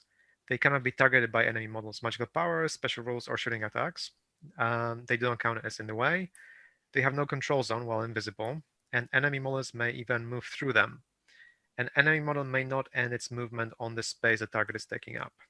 If somebody wishes to charge them, they must pass a courage test, applying a penalty of -1 to the roll for every full inch that they are away from the target. And then if it's channeled, which Ashrâk can do once a game, in the fight phase, any enemy model engaged in combat with the target halves its fight value for the duration of the duel. So it essentially works as if you have the ring on. And by the way, this has been, I think, clarified in the FAQ when they talk about what invisible allows you to do. I can't remember if this is an FAQ or a errata, but now when you are invisible, not only can others move through you, you can move through others. Yes. So, once you've made the Spider Queen invisible, she can run through your lines and pick out the and attack your guy she opponent's wants. general. Yeah, that's good and too, because most people would probably surround her and be like, okay, like we can't see you, but you can't get anywhere. Now she can just be like, well, you still have to finish in a place where you have place to finish. So let's say you can't just go, oh, I'm just gonna charge your guy and then displace your models. You still have to have a space to put her at the end of your move. But there will be situations where your opponent may have moved incorrectly, or may have forgotten something, or just didn't think fully, and then out of nowhere, Spider Queen runs through your lines, his lines, and then attacks something and pretty much ends the game in a single move. So those situations happen, and because of that, Ashrâk can be extremely dangerous. Yeah. I've never gone up against him. Have you guys ever faced him before? No. Well, no, because no one no, has yeah, him. none of us. We're all like, yeah, he could do good stuff, but none of us ever played him. As far as we could tell, only 3 were ever made. So would you take him always in a Druzhag list, or are you kind of taking him differently, or how would you use him? I would sometimes take it instead of Druzhag. Instead of, okay. Why? But wait a second. Why would you take Druzhag 2 so that you have, an enraged, invisible Spider Queen? Yeah, and I feel like Druzhag overkill is underrated. Right. Yeah. And Druzhag can, like, the whole bat enragement is just like terrifying. So I don't know. I would actually prioritize Druzhag over him, but seeing them together for only 55 points, like, why not? Mm-hmm. Well, yeah, because it just costs so many points. Because if you want to ally something these days with the whole Valor restrictions, you have to take Durbûrz first in order to take Druzhag, in order to take Ashrâk. So there is the tax. So essentially, if let's say you want to ally Shelob, then you probably have to go Shelob. Okay, I need a Valor. Mouth of Sauron, cheapest Valor. Then, in order to get any of those Ashrâks or Druzhags, I have to also take Durbûrz. Then I take another guy. And it's like, okay, what points do I have left? Yeah, that's fair, I guess. Yeah, I mean, there's a Ashrâk is most definitely the cheaper of the two. But I mean, I guess with that said, once you reach a certain point level, I'm pretty sure that there is a list built in here where you take Durbûrz for sure, yeah. and them. I think what's interesting, though, because I just did the math real quick of those 4 models, it's 330 points. And if you were to do a higher points list, like 700 or 800, you could still fit a ton of models into that. You still have to take a Spider Queen alongside. Yeah. Well, that Spider Queen's included in that. but like you do have to add like spiders, which are expensive. Maybe Yeah, the one or spiders two get bat That's swarms true. are 35 or something. Like those do pile up, and then you're thinking, oh shoot, like actually, I If you don't have took as much as I would Ashrâk, think. if you took Ashrâk, are you upgrading them to venom backs? Or are you kind of like it's nice, but I don't really want to pay the extra 2 points for If it? you have the spare points, maybe. But it's nice. I can't really justify it. Like you might as well just have another goblin or two. I mean, I have to say, I have faced venom back spiders. I think back in the previous edition when there was, some other way to get them upgraded, and can they do a lot of damage. I mean, to be fair, if you trapped with the re-rolling wounds. Yeah, I mean, if you trapped a model, it's 4 dice at strength 5 re-rolling to wound, and that is not. Isn't it just re-rolling once, or am I correct? Well, so venom back is re-rolling everything. Spiders normally re-roll once, regardless. All right. Yeah, and you I mean, especially like an enraged venom back spider is. Yeah, that is. Yeah, fair. In that case, I would pay. You imagine a spider at fight 6, strength 7, 4 attacks, re-rolling 2 wounds. Yeah. That is not a pleasant thought at all. You're already dropping 20 points to the spider in the first place, so there's on that a certain logic to say, all right, what's 2 points more at that point? Yeah, and that's what I mean. If I were to take Ashrâk and I was to take spiders, and this was my thing, I personally would be like, I mean, re-rolling once is great, but re-rolling to wound is so much better. And so I guess unless anybody has anything else, we'll move on to the next profile. So I got the easy peasy lemon squeezy ones. So we have our Moria Goblin Captain, 35 points base. He comes with armor and sword. Like any captain, he has options in Heroic March. So Heroic March's options are an orc bow or a shield, and he does have the Cape Dweller. So I think, I don't know, we'll probably all have the same thing to say. You want to at least bring 1 or maybe 2, I don't know. There are 2 roles for these guys. Is 1, you get the Heroic March. That's really important in this list. And 2, you have a Might Battery for the Balrog to kind of get him on heroic moves and stuff. So like there's I don't think there's much more to say about him besides he just gives that role of any captain maybe being slightly more important, because most of the other, actually I think all the named heroes don't have Heroic March. So that makes him that much more important. Yep. I think the main thing with him as well is for 35 points. I mean, if you wanted to give him a shield, fine, 40 points for him to be defense 6. But for that low points to be able to take 12 models and then also give you the march in a goblin list. I think he only goes up. Oh, no, never mind. Forget I said anything. Please continue. For that low points to be able to lead 12 goblins and then also include march into a list that only moves 5 inches, I think it's very underrated, some of these captains in a list like this. And I do think you take at least 1 of these guaranteed, and I think you maybe consider 2. But yeah, I mean, they're the basic minimum captain. I don't think there's any purpose to them besides maybe adding an extra attack into a fight or using them to call heroic moves or marches. I think they're just there for might, really. But it's great that you can take, a whole warband plus this guy for 100 points if you wanted. That's a very underrated little thing right there. I do have a question for you guys concerning his war gear. When I take him, I typically don't put anything on him because the 5 points could get you at least 1 more model, which I don't know. I'd prefer that. What are your guys' thoughts on a shield or even a bow? Yeah, I wouldn't take either.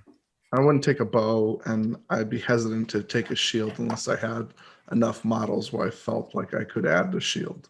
Because that's what I thought. Because a shield gives 5 more models shields and gives them the ability to have defense 5, better gun shooting, and shield themselves. Yeah, I'm in that same camp. I never give him anything. Well, the other thing with him as well is because he's fight 3 base. If you were to have Grôblog in that list with him, he could go to fight 4. So maybe if you were to consider him in that regard, fight 4 again, not great but he could do maybe a little bit of damage at strength 4. So, but that only works if Grôblog gets it off. Well, I mean, unless anybody trap your enemy, then he's trap your enemy. That's true. Then he goes to fight 5, and then he's strength 4 with he'd have 4 dice. Yeah. To wound. Yeah, I mean, once he's used his might, you pitch him in, and you just see what you can do with him. And if he dies, he dies. Yeah, you don't care after the might's used, really. He's just there for might, keeping sheep and leading troops. Oh, I just heard Matt in the Ivan Drago voice from Rocky 4. If he dies, he dies.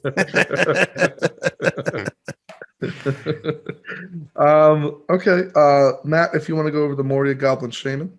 All right, so the Moria Goblin Shaman is 45 points, so 10 points more than a captain. He is a Moria Goblin infantry hero. He is a minor hero, so he can only bring 6 goblins with him. He is move 5, fight 2, so he's no better at actually chopping people up than an ordinary goblin. Strength 3, defense 4, 1 attack, 2 wounds, courage 3, 1 might, 3 will, 1 fate. He comes with armor and a spear, so at least he doesn't have to fight from the front rank. His only heroic action is heroic channeling, which you probably are not going to use. He has the Cave Dweller special rule like everybody else does. And the reason you bring him is his 3+ casting of Fury, so that he makes your goblins immune to terror, and they pass all their courage tests. And most of the time, that's what you're going to be casting with him. He does also have Transfix at a 12-inch range that he casts on a 5+. Hard to imagine a circumstance when you would want that, but I guess if you were in a game where you were confident you weren't going to break and there were no terrifying opponents, then you may say, all right, I don't really need the Fury. I'll do this other thing with my 3 will points and hope that I roll a 5+. But those circumstances, I suspect, will be few and far between. He's right. Because once you've cast Fury on 1 dice, you still have another dice to cast something later on. Yeah, that's true. You do have 1 more die that you can cast Transfix with, unless you're in a circumstance where there's some other use for the will. And if the other guy's got a caster, then you probably just want to keep your will and use it to resist spells and stuff like that.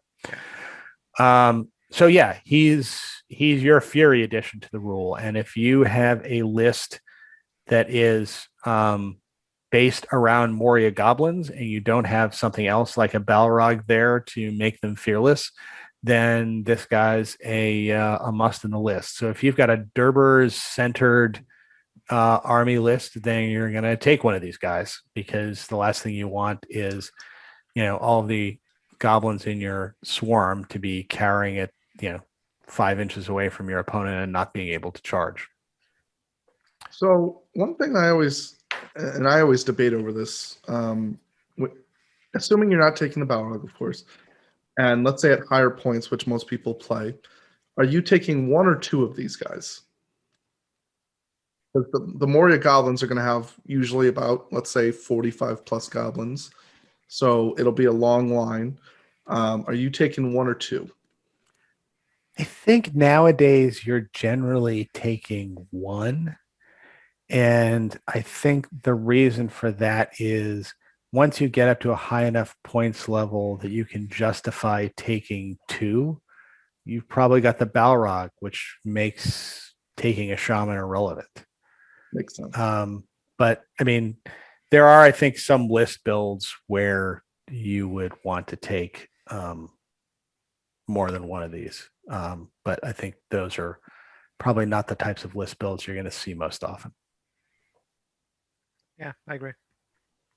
We'll go on to the next profile, which I'm not happy about because I bought a whole bunch of these guys. And now they're useless. Now they're useless, unfortunately, which I'm not thrilled about. And I got them in metal too, so I'm really upset. Is the Moria Black Shield Captain. He is 45 points. He is movement 5, fight 3 with a 5+ shoot.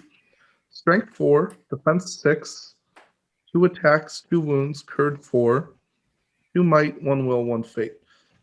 He has heavy armor and a two-handed sword, and has heroic march as his heroic actions. He also has cave dweller and hatred of dwarf.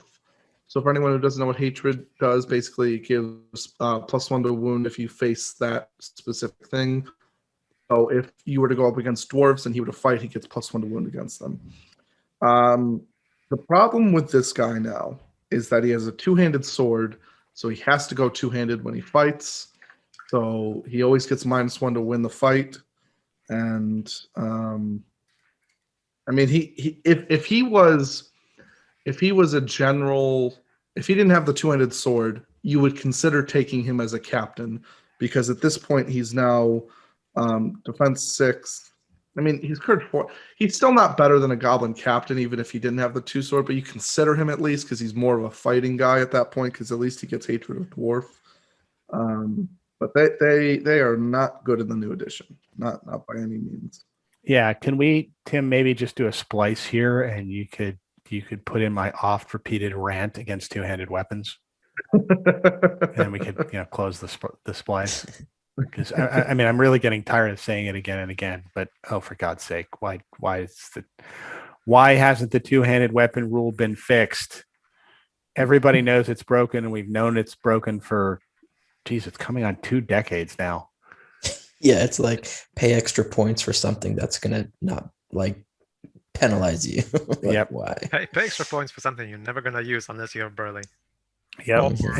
And not only that, like take every figure that has just a two-handed weapon, just take him out of the. You may as well just cut him out of the book because nobody's ever going to bring him. Well, with the exception of one model in this army, which is a Moria Goblin Prowler. Oh, okay, all right. I mean, I think the way you would fix. Although I've never taken them. I think the way you would fix him is one of 2 ways. Either you were to give him burly, which wouldn't make sense, or you reduce him 5 points and take away the two-handed sword. And at that point, he's 40 points for what a captain would be, but he gets that little special rule. So I don't know. Or you could say heavy armor, comma, two-handed sword and dagger. Yeah, give him a dagger, and then maybe you see him a lot more because he at least could be somewhat of a. He's courage 4 to be fair, so at least he goes up a little bit and he's able to do a little bit more. But or you could just fix the two-handed weapon rule and solve the entire problem. What we'll do? We'll put a intro. Every intro to every video will just be Matt's two-handed rant. Yeah. Hopefully they'll get the message eventually. Yeah, Matt's name shouldn't be Matt from Boston. It should be Matt, more signal tower, less two-handed weapons. Yeah. All right, so now we'll move on to a model which, if you've ever come up against it, is the last thing you want to see on the table. So Mick, if you want to go over the Moria Black Shield Shaman. He is so much fun. This guy's so cool. So he's 50 points for Goblin, Moria, Infantry Hero, Minor Hero. So he can only take six guys. He has an armor and a staff. He can Heroic Channel. He is obviously Cave Dweller. And then his 2 magical powers are Shatter for 12 inches on 3+, and Tremor, which is 6 inches on 5+. So quickly, what those things do: Shatter essentially removes your weapons and makes you unarmed if you fail to resist it. And Tremor, well, it removes one weapon at a time for those who have more than one weapon. So essentially, it also cannot remove things like claws and teeth and things like that, which I believe has been FAQ'd already. So against a lot of heroes, removing their weapon and making them unarmed means -1 for the rest of the game to win combats, which can be really, really devastating and completely turn off a hero for the entire game, or at least until, well, keep them still fighting for as long as they have might, and then once they're out of might, they basically end up losing pretty much every combat. And the other spell is Tremor, which this power targets one enemy model within range. And any model that falls under the line. You draw a straight line 1 millimeter wide that extends d6 from the caster in a direction directly away from the caster. All models, both friend and foe, touched by the line are knocked prone and suffer 1 strength 6 hit. cavalry models are treated as having rolled the knock flying result on the Throne Rider chart, so the rider additionally suffers the 1 strength 3 hit. If a model is in combat, then all models in combat are hit by this magical power, and one affected model on that line may attempt to resist this power in the usual manner. And if you channel it, it's 2d6. Now, I actually used an army of Moria with multiple of these guys in the previous edition where Tremor was actually 2d6 by default. And what you would do is essentially just put one of your, like, once your line's engaged, you go Shaman on one side, Shaman on the other side, Tremor, and the line just collapses. Here with 1d6, it's not as powerful, but if you get lucky, you can knock over several models, potentially kill 2 or 3. So it can do a lot of damage before you actually engage. And since the models are actually not knocked down, you then additionally can win combats against them trapped and deal extra damage. So Tremor won't come up as often because it's very difficult to cast, and it's the range is quite small. But Shatter is one of those things where you kind of always want to have a Moria Goblin Shaman, a Moria Black Shield Shaman in your list, just because there are times when it's like a hero might be low on will, or you just want to get rid of someone's weapon, get rid of a target, or even get rid of something like a troll's weapon or another monster's weapon, and you just end up kind of turning them off for the remainder of the game. Are these models? Is there any way to obtain these models anymore, or is this another one of these models that you're Russia? Yeah, let's check on eBay. Yeah. There's some sketchy places to. It's only $499.99. So you get the black market Moria Black Shield Shaman. All the black shields come from black market. No, but I like the idea of more than one of these guys in the list. Yeah. Oh, like I think it is essential to have at least 2. You want like 4 of them, maybe 3. Yeah, 4 exactly. And this is why we're like Grôblog. Why I'm like, I'm not going to take Grôblog, because for 50 points, I would much rather have these guys. Well, I mean, and you base your army around at least two of them. I mean, I don't know none of these, so I've never played them. I have played against them, and they're really painful. And I mean, I think this is. I mean, if Devin were here, he'd probably be telling us this is another way to create a Moria list, is you base it around just a bunch of these guys, 3 or 4 of these guys. Yeah. And that's just yet another alternate Moria list build is, spamming Moria Black Shield Shamans. Yeah. I like the idea of Druzhag with some monsters like Bat Swarms and like that, the Spider Queen, and a ton of these guys. Because it's just like, you don't like, shenanigans happens all around, and it's just like, oh my gosh, like it just reminds me of like Horde kind of elite forces, that like the power of the force is distributed all around, and you knock one thing out, okay, well these 3 other shamans can be like bing bing bing. You get like one bat swarm, this other bat swarm, bing bing bing. It's just like so much that can happen. What would actually be a terrifying combination would be if you had a 2 or 3 Black Shield Shamans, then you allied in the Dwimmer Lake. Oh, I mean, there are I think a very few circumstances where the Dwimmer Lake is kind of worth his points, but I think that would probably be one of them. Can you imagine? Yeah, and for our Spotify viewers, when Matt said that, all of our faces were like, "Whoa!" Like, wow. Can you imagine if you took like a Boromir or an Elisar or a Glorfindel, anything like that? And even, well, Glorfindel may not be the best example, but anybody who has like 3 will, a normal characteristic, and is a big hero and costs a bunch of points, and you just took, even if you didn't take the Dwimmer, like you took 2 Black Shield Shamans, and you just said, you know what, you not only do you get -1 to win fights, even if you win the fight, you're wounding on +1. You get a -1 to wound too. So all of these points that you've invested in making this hero like your army piece, it's like, you might as well not have played the game. Well, get that out. Well, your opponent would then say, well, I don't care. I have Galadriel, Lady of Light. So what are you going to do to me? That's also true. Lady of Light's in every single list. That's Yeah, yet another reason to bring Galadriel, Lady of Light, which I guess would be yet another reason to have the Durbûrz Lake flapping around. I mean, that's a good point, though, to be fair. I mean, well, okay, so with the Fortify Spirit, though, that doesn't change. You still get to roll 2 dice. You still get to roll 2 dice. You still get to roll 2 dice, but I mean, you can use, if you can get the Durbûrz Lake close enough to Galadriel, Lady of Light early enough, you can force her to exhaust her will reserves, casting all those Fortify Spirits in the first place. Sure. And once her will goes down to 0, they all go poof. Yeah, so that's a good point. All right, so basically for 50 points, yes, you can only lead 6 models, but you don't care because it's so cheap.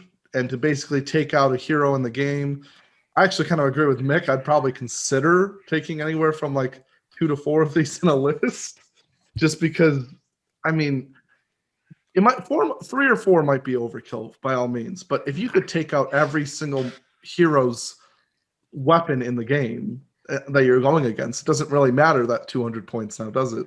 Because your opponent's every army, every hero in their list is useless. Even Tremor can take out a buttload of troops too. So it's kind of, they have that dual purpose. They remind me a lot of what are they called? Barrow Wights from Agmar.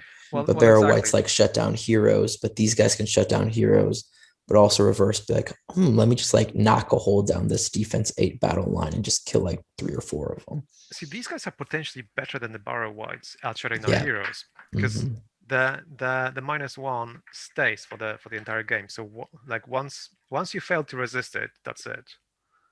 And although what the Barrow Wights have over these guys is 2 more will. Yeah, that's true. Yeah. Well, although this is cast on a 3+, and Barrow Wight cast on a 4+, so that's true. But I mean, as far as the Tremor goes, I mean, as you pointed out, that's why you're really never going to see Tremor use. Well, I wouldn't say never. Never say never. You would use it after it's unlikely. You'd use it after you got rid of someone's weapon. Yeah. And you would use it if you had 6 of them.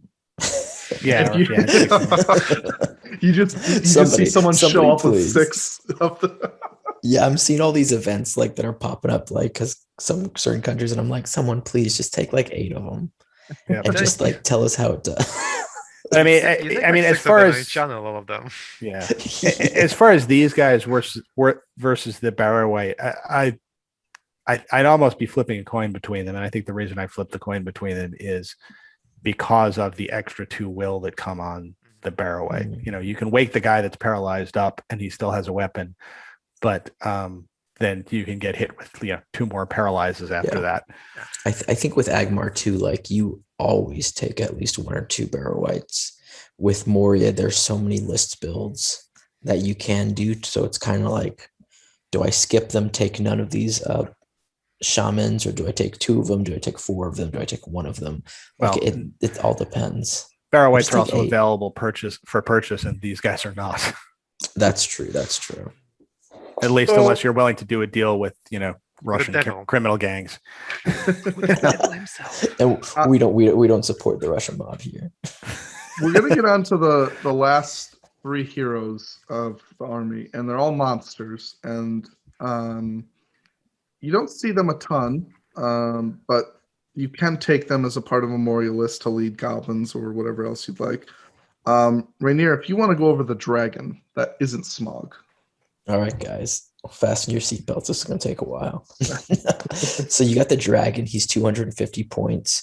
Hero of Valor. So that's back to or talk to some of the heroes here. He is fight 7, 2 on the shoot, strength 7, defense 7, 4 attacks, 7 wounds, courage 4, and a really good 3/3/3 when it comes to Might Will Fate.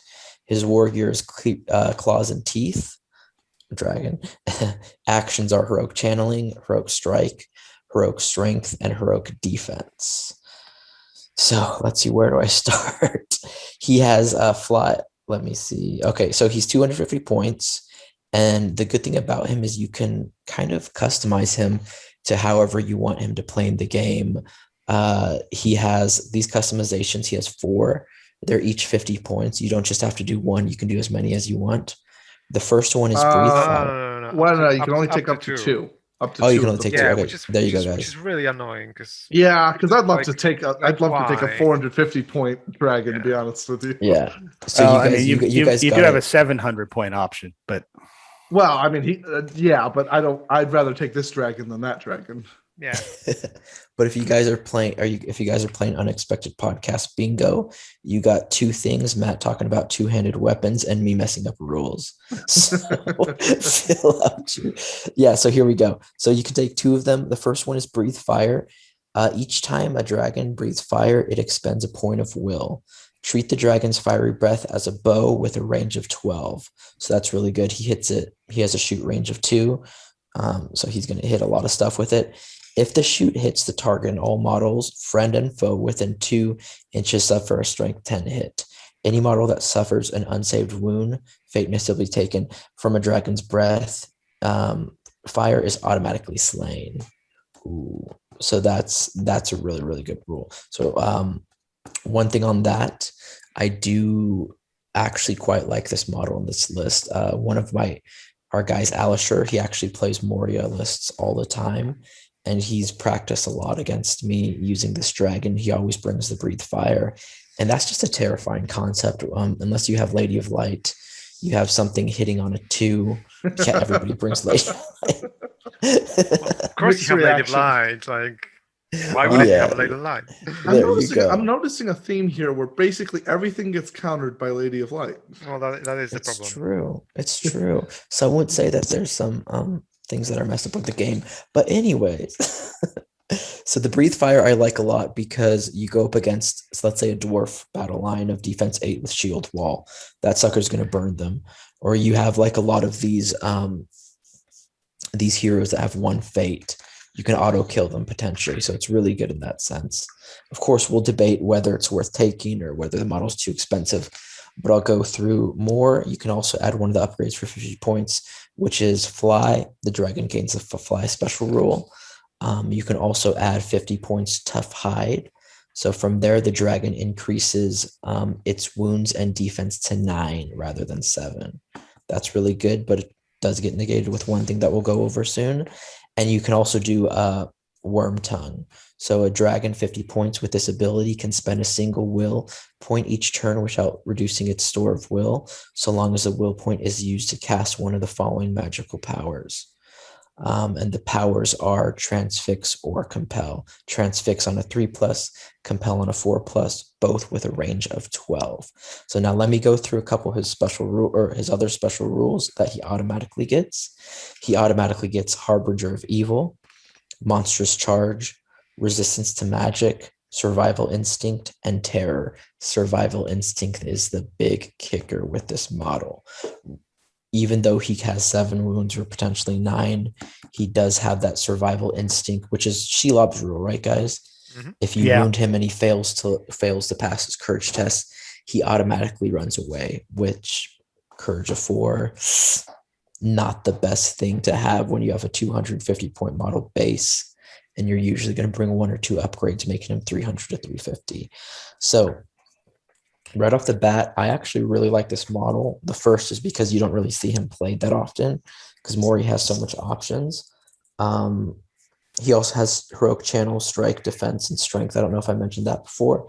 But yeah, he just offers like a lot of utilities, I feel. The Fire Breath being one and the Fly being the other. You can get the enemy back lines.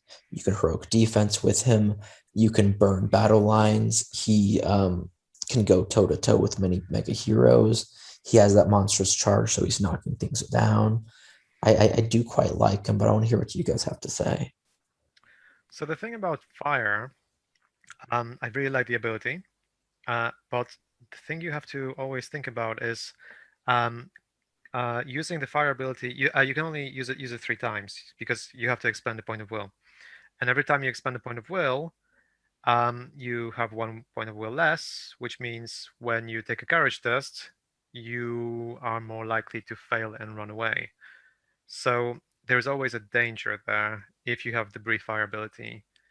However, what is really fun is a combination which was quite popular. There was a couple of guys called Jamie and James in GBHL who created the so-called double dragon cult, and so they would play a doubles list with 2 dragons, and I always like the idea where you have 2 dragons, both have breathe fire. One of them gets surrounded by all sorts of enemies. The other one breathes fire into a combat and kills everything else, and then the dragon saves the one with fate. Yeah, so there's another variant of this that I played against, which is a Balrog dragon combo that essentially works the same way. Because the Balrog, the Balrog's immune. Yeah, the Balrog just is like, oh, what a warm spring breeze. He's like, what's this tickling me? Yeah, and that's so that was always the kicker was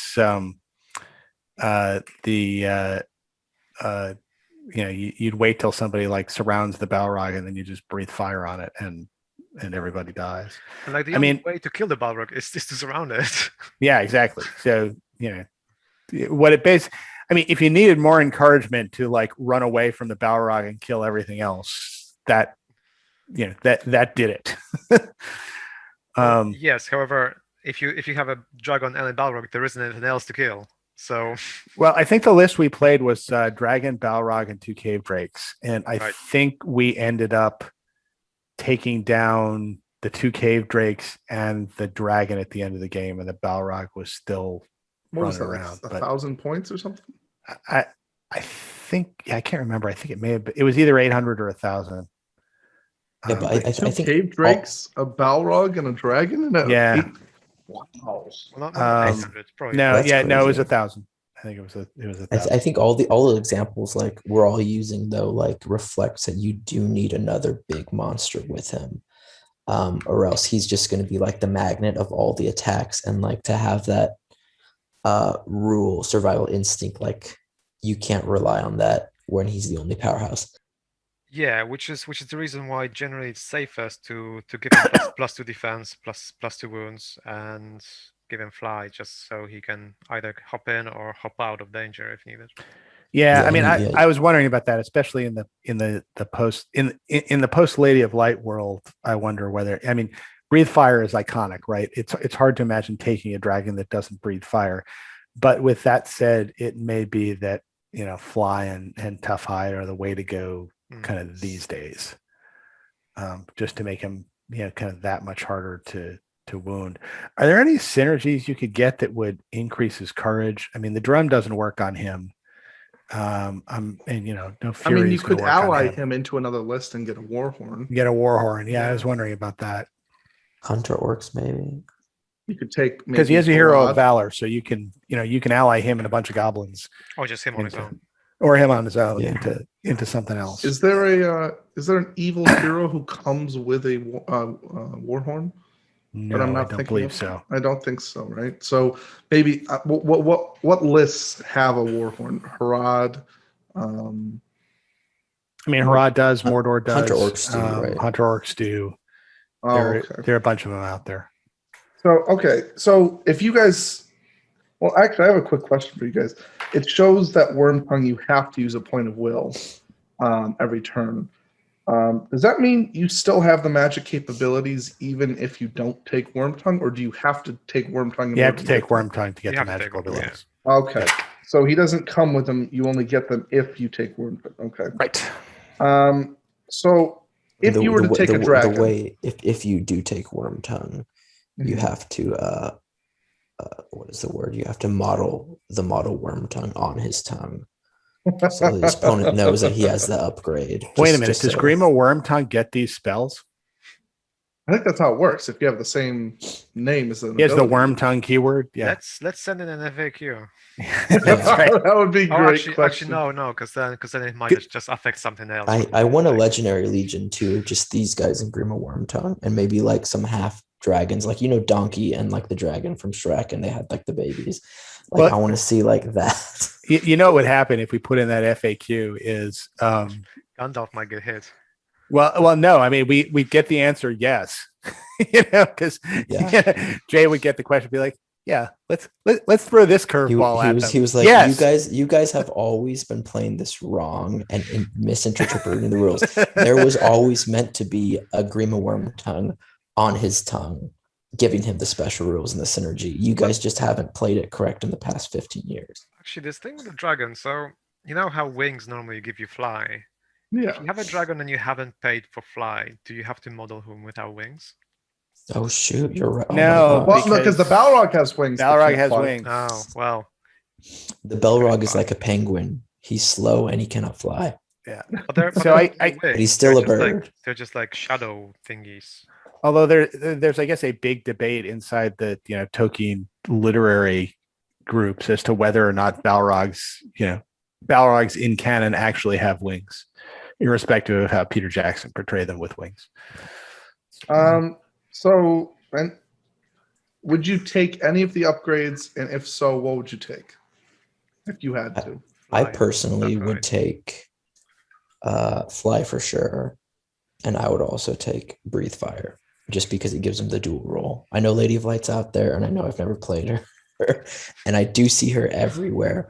But I just think, even at, say, like a six-man tournament, and I keep referring back to that because we are talking competitively about these models, even at a 6-person tournament, you will come across evil armies.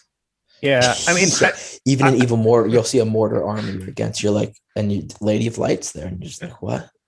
So I think you do take this guy, and or rather, I think you definitely take Fly. I think I would probably still take Breathe Fire, and I think even if I ran into Matt, Lady of Light, because remember, this guy's got 3 might. Yeah. And if everybody's clustering around Galadriel, Lady of Light, to get within kind of the 6-inch protection, they're all going to be clustered. And if you can hit the right target, it may be worth, perhaps breathing fire and then throwing all 3 of your might to make sure that you hit, and incinerating. Because you incinerate.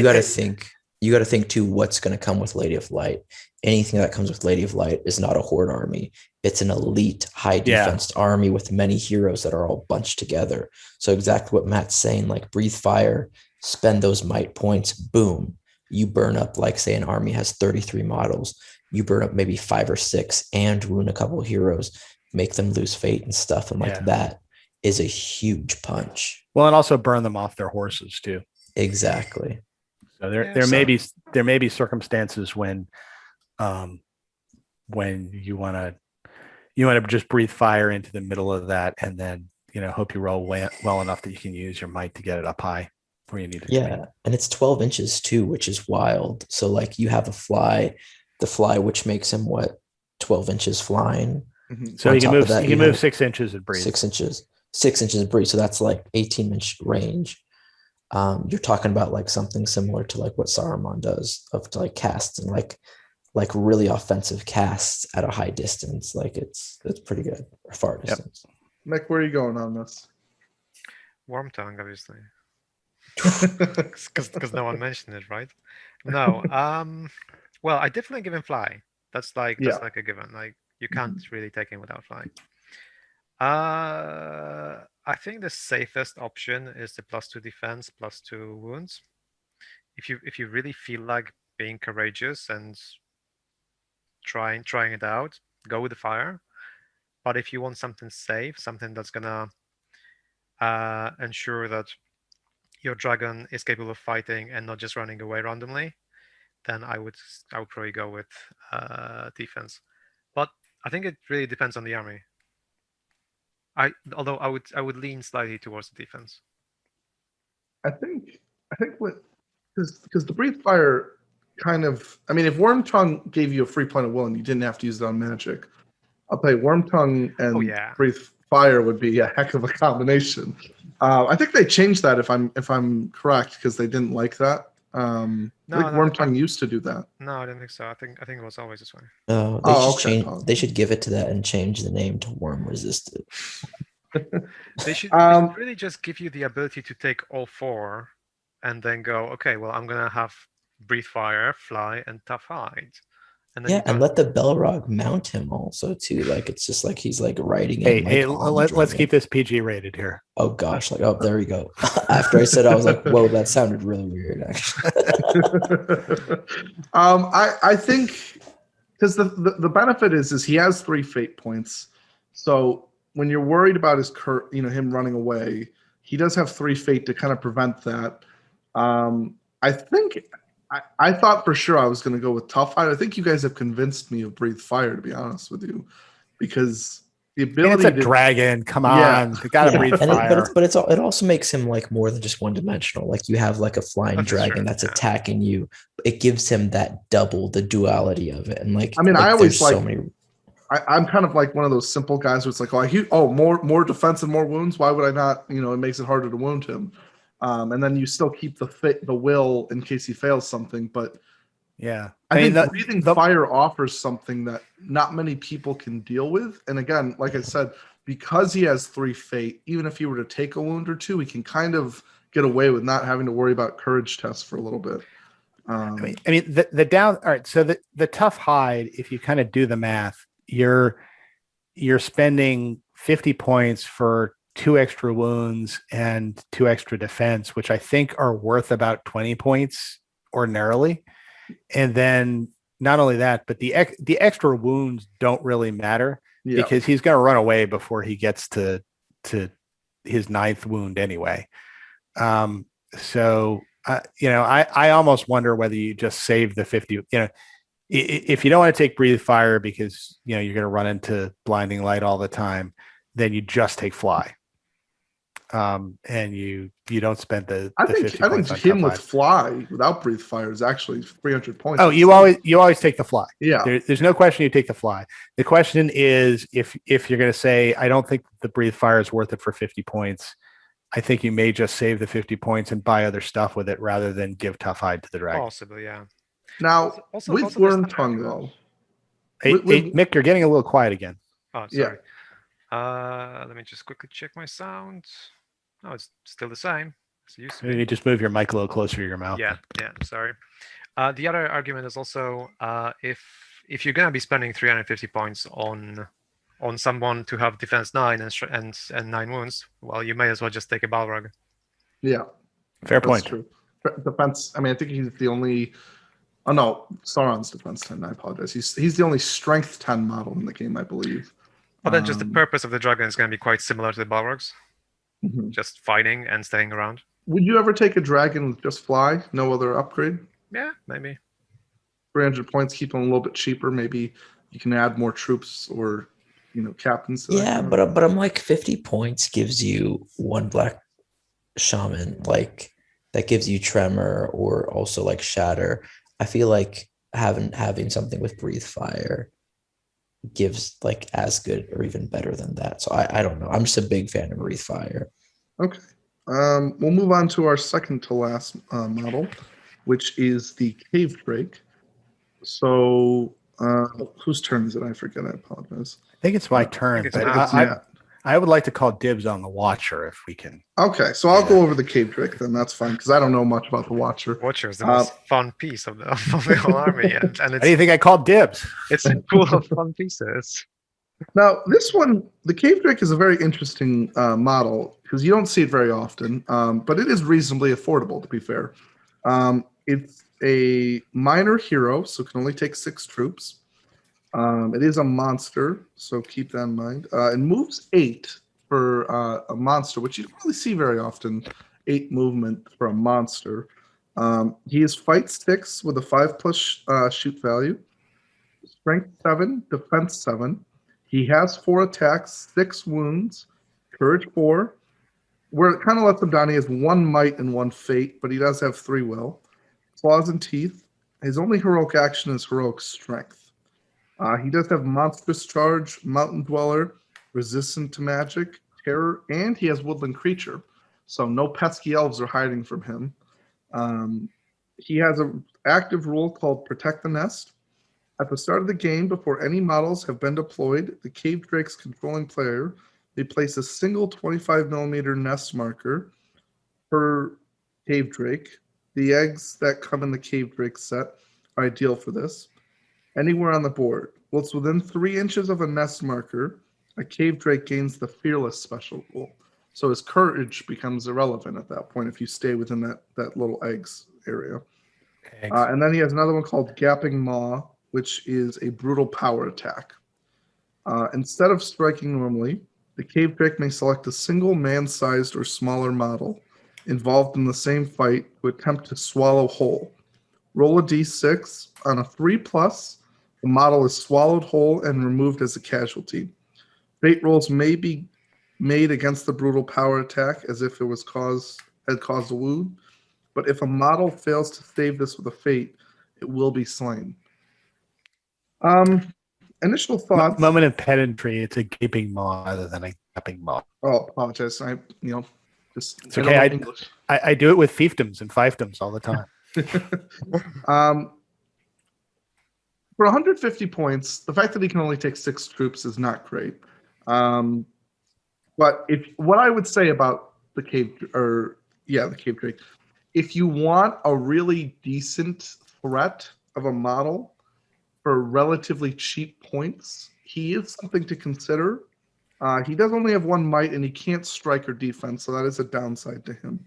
But he is fight 6 with strength 7 and 4 attacks, 5 on the charge. And he's got 6 wounds. 6 wounds. Yeah, so he can take a bit of a beating as well. Yeah. And I think that's the thing. For 150 points, he's not exceptional in terms of like what you want, but he is a big monster that can do a lot of damage for relatively cheap points.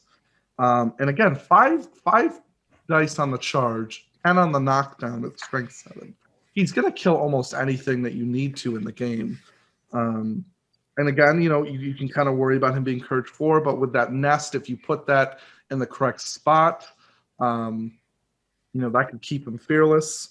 And then Gaping Maw, Gaping Maw can be really scary. Yes. Because if you read this rule, there are no fate saves. If you get that 3+, he's gone. No, it says no. It says fate rolls may be made. If you actually read this rule. Oh, if I read to the next paragraph, never mind. I was gonna say I think it'd be a little broken if you could just swallow someone on a 3+, they just die. You just take like LSR. I swallow smog. well, it has to be a man-sized. Oh, man-sized. Sorry, apologize. Sorry.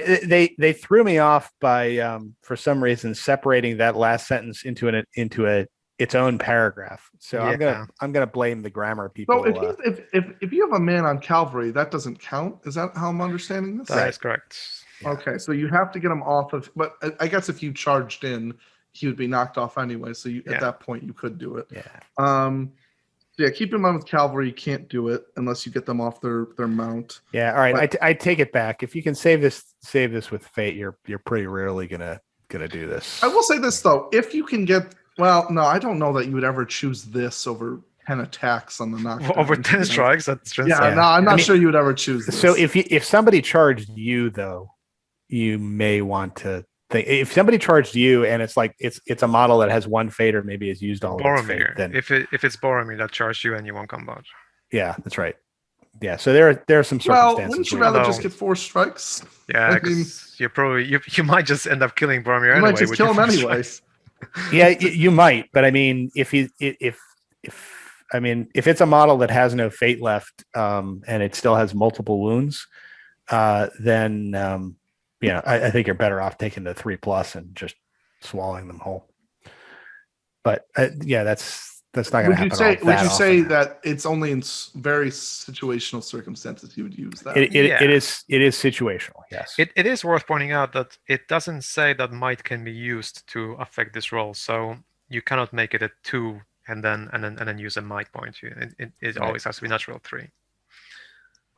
Okay, so so the 1 might point now. If you had the might point, are you just using that to bump a roll, or are you using that for move, or how would you use his 1 might point, would you say? Would you keep it for winning a fight? You probably need to ensure to win fights, so you probably would just keep it. Okay, so it's used for him fighting, not for more than likely moves. Yep. But the happy with the base size on him? Not really? So I think narrower-ish. I mean, it is a pretty darn big base size, but it's one of these oblong base sizes that's actually can be useful, if you want to just kind of use this guy as a tank. And he makes a pretty good tank with 6 wounds and defense 7.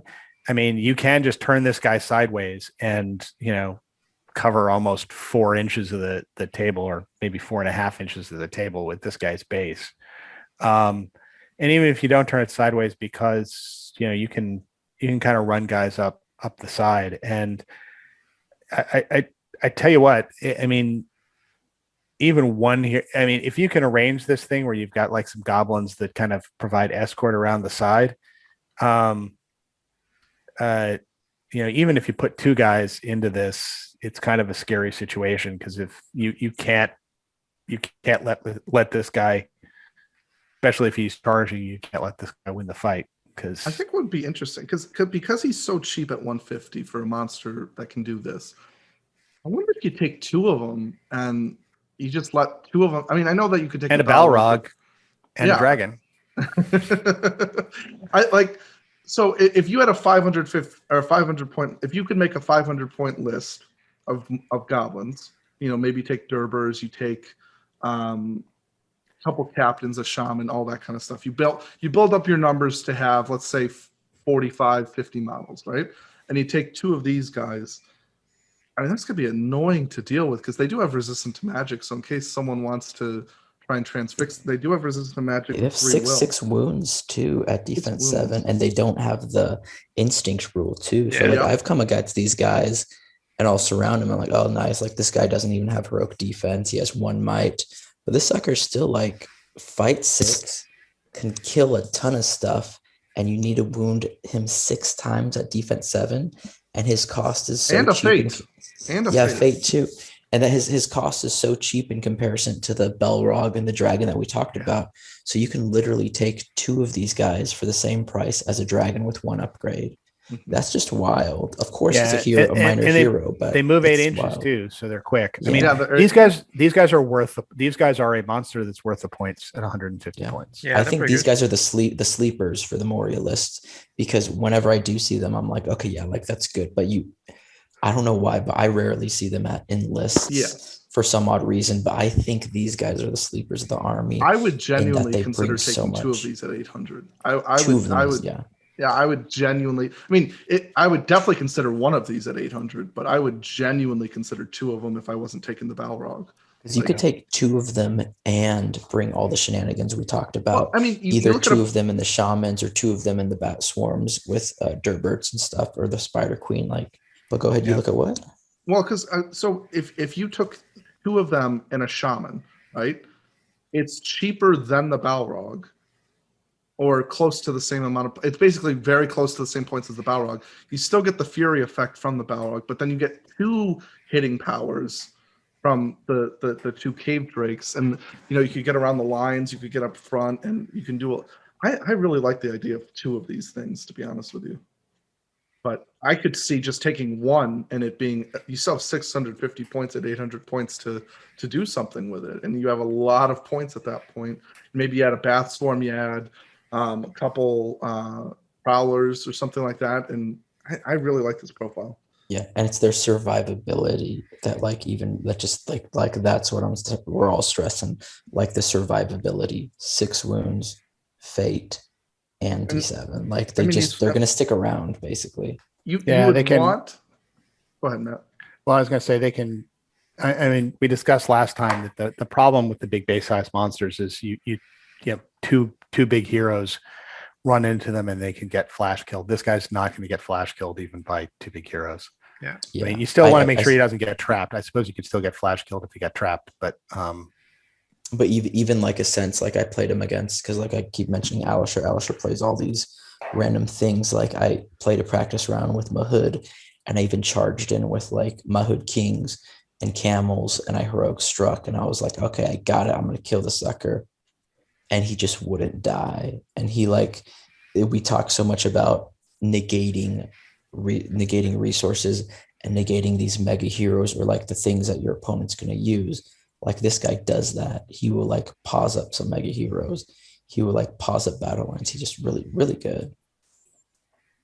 There's actually another thing going for him. I think he's in stock. Yeah, he is. Yeah, he's in stock. Yeah. He's available. Yeah. I'm going to consider adding this guy to my Moria force, to be honest with you. You should. And back to conversions. Make sure when you play him, you model him as Drake the Rapper, because he's a cave Drake. So I want to see all these weird conversions. I love how you come up with this stuff on the fly. And it's just... You know what you could do, actually, because I think these guys have the same base size as the dragons. I wonder if you have you can model them with detachable wings. It's a dragon. It's a cave drake. It's a dragon. It's a cave drake. Dragon. Cave drake. You get the you make it so that you can attach them magnetically, and you just pull them off. That's actually another thing. Dragons are, I think, out of stock as well. So that means dragons are better than cave drakes by GW standard. That's how you tell. Is it out of stock? It means it's good. Or they maybe back? I'm not 100% sure, but I know they were out of stock. Let's be honest though, almost everything's out of stock on GW. It seems like I open up to buy something, and I'm like, oh, finally something's in stock, and then something else is off, and I swear it's like that pipeline that got hacked by the Russians. Like something's going on. Everything's always missing. We'll move on to the final profile. Very iconic from the movies, of course, but I'm not sure I've ever seen this at a tournament. Have you guys, the Watcher? Oh yes. Oh yeah, I've seen it. Yeah. Okay, so actually, I'm looking at his. I think he go down in points. He went down in points, yeah, and I think Kylie won Articon with this list with a Watcher on the Water.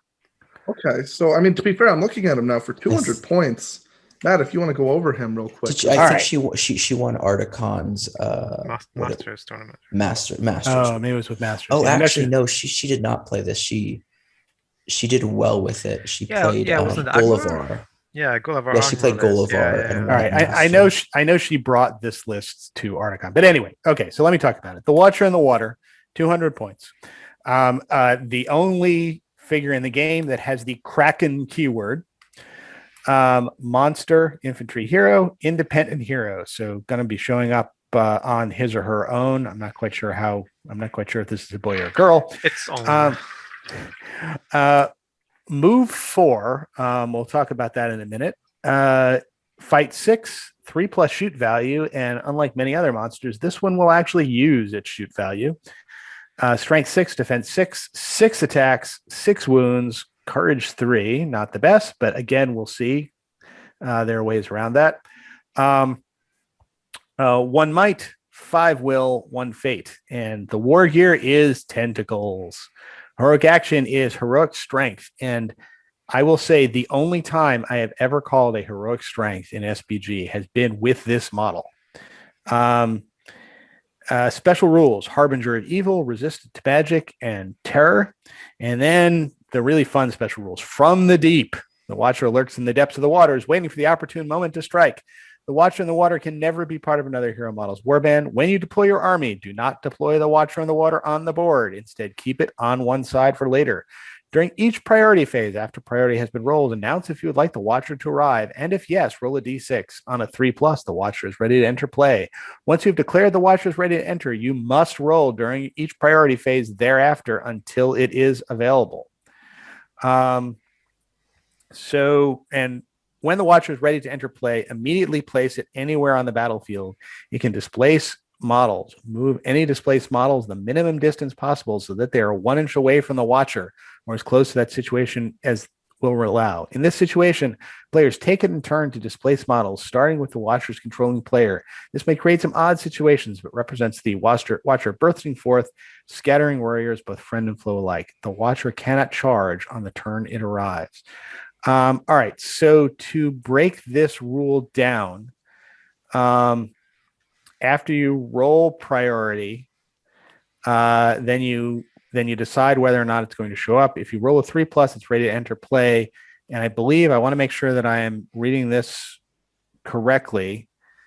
Yeah, okay. All right. And then it just shows up. But kind of once you've made the call that, we're summoning the Watcher, then you have to start rolling. And once the 3 shows up, then that Watcher shows up.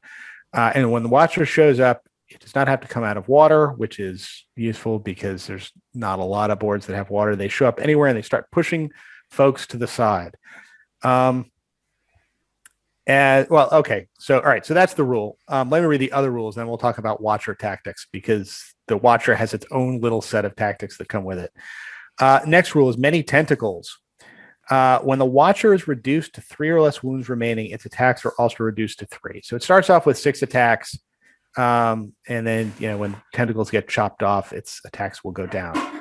The next rule, not to be confused with the many tentacles rule, is just the tentacles rule. And in the shoot phase, the Watcher may take D6 shooting attacks. These have a range of 6 inches and a strength of 3. Never require in the way rules. So the Watcher can, shoot into its own combat. It can reach over the lines, grab people, and any model hit by the tentacle but not slain is immediately dragged into base contact with the Watcher by the shortest route possible, even over the heads of other models. Models moved in this way do not count as having been charged. There's no way to fit the model in base contact. It is not moved at all. The Watcher can still make these shooting attacks even if it is engaged in combat. So there's no way to turn this off. The Watcher is always reaching out and grabbing folks. Last rule, which is seldom used, is Water Dweller. The Watcher is not slowed when entering a water feature. In fact, whilst within one, its move value is doubled and always counts as having rolled a 6 on the swim chart. Additionally, if the Watcher charges whilst within the water feature, it gains the monstrous charge special rule. So we mentioned that there aren't a lot of water features on tables, but when you have one, if you can get the Watcher in the water splashing around in one, he goes from move 4 to move 8 and gets his extra attack when he charges. Final rule, drag to the depths, which is a brutal power attack. Instead of striking normally, if the Watcher in the water is within a water feature, again, so you're not going to use this terribly much, you can select a single man-size or smaller model involved in the same fight and then roll a d6.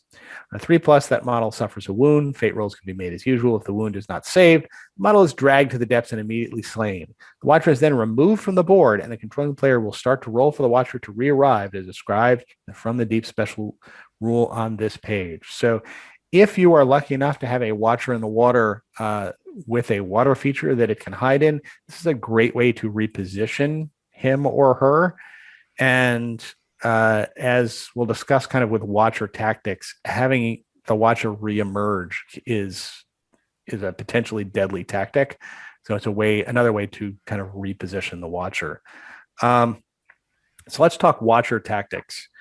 I think there are 2 basic uses for the Watcher in the water. The one is the behind the lines Watcher in the water tactic, and the other is the deep strike Watcher in the water tactic. And the behind the lines is probably the more effective way to go, but the deep strike one can really kind of come out of the blue and really turn a game if you do it the right way. The behind the line tactics, you bring the Watcher in the water behind your line of goblins, and you usually have 1 or 2 bat swarms with the Watcher. And what the Watcher then does is it targets every hero within range of its tentacles and tries to grab that hero, pull it over the line, and have the bat swarm arranged so that when the guy is pulled the shortest distance into contact with the Watcher, it is also in contact with the bat swarm. So you end up with a model that's going to be no higher than fight 5, fighting a 6 attack, strength 6 Watcher that is fight 6, and is almost certainly going to beat it and then kill it. And to give you a sense of how much damage this can do, I have actually flash killed a Balrog with the Watcher in the water. I think I've told this story 1 or 2 times before, but since we're talking about the Watcher, I'll take it again. I got into a fight with a Watcher in the water on the Balrog, and ended up in a situation where I had priority. And fortunately, my opponent did not have anything that could call a heroic shoot, because we were in a situation where either the Balrog was going to try and whip the Watcher and drag the Watcher into combat with the Balrog, or the Watcher was going to tentacle the Balrog and pull it into combat with a carefully positioned bat swarm Watcher, and then a couple of other Moria goblins that had been measured into the right position to trap the Balrog. And this was also the one situation where I've called heroic strength in the game. The Watcher, grabbed the Balrog, pulled the Balrog in, So I'm out fighting the Balrog, and then called a heroic strength. Managed to get my strength up to strength 9. So the Watcher in the Water had 12 attacks, wounding on 4s on the Balrog. And between that and the few other things I had in there, managed to kill the Balrog in 1 turn. And you can do that to just about anything. You have it set up behind the line. So that's probably the most efficient tactic. The other way you can use the Watcher in the Water is to have it kind of appear somewhere in the enemy's line and use that ability of pushing guys out of the way to do all sorts of damage. And depending on the terrain you have, you can push people off of cliffs and have them fall to their deaths. You can push people into bottomless pits and have them fall to their deaths, or you can push them into a position where somebody else can kind of jump on them and kill them. The problem with this is it leaves your Watcher kind of exposed out in the middle of the enemy's line. So it can be a way to kind of get the Watcher kind of thrown away. But there are times when it's useful, like if the enemy's got a really high point general and you can push him into a position where he's going to get auto killed, it may be worth throwing away that 200-point Watcher in the Water in order to make that happen. So yeah, I know you've said. Go ahead, Rainier. I'm sorry. I feel like the Watcher kind of classifies everything we've been talking about with the Moria list, and like if you want shenanigans in your army list, especially at a high point event like 800s or higher, like you can bring so much. And that's what I do. I like what you talk about, Matt. Like we always talk about numbers game. Okay, negate, let's say 150 points with a heroic defense model that's only 55 points. Like sometimes it is better to sacrifice like a 200-point model to stop a mega hero, even if they're 150 points, if that's what you need to do. But yeah, I just like him. Like I like all the random stuff he does, and the on edge, like your opponent will be on edge because he does kind of play like a goblin mercenary warband, but it's not like poof, here's like 12 to 18 like goblins like in my back rank. It's like poof, like here's like this demon of the sea just doing a whole bunch of crazy things. So I like that. What were you gonna say, Tim? Well, I was going to ask, I know we've talked about, you were saying how the water features are, you know how it says that you move 8 inches in the water, right? Is that at the start of the turn, or do you have to remain within the water to move 8 inches? So if I move... No, so it says your movement is doubled. So let's say you move... Whilst within one. So yeah. You can't leave it. Okay, so you have to stay within the water in order to continue. So if I moved 3 inches in water and then came out of it, I have 1 inch left, or how does that exactly? Yeah, same as like if let's say you move 2 to enter the water, then you just jumped onto the water, then you still have 2 inches of your movement, which then gets doubled to 4. Yeah, I think it's the same way like when your movement is halved when you go in terrain and you prorate it. Okay. Except here it's doubled. Right.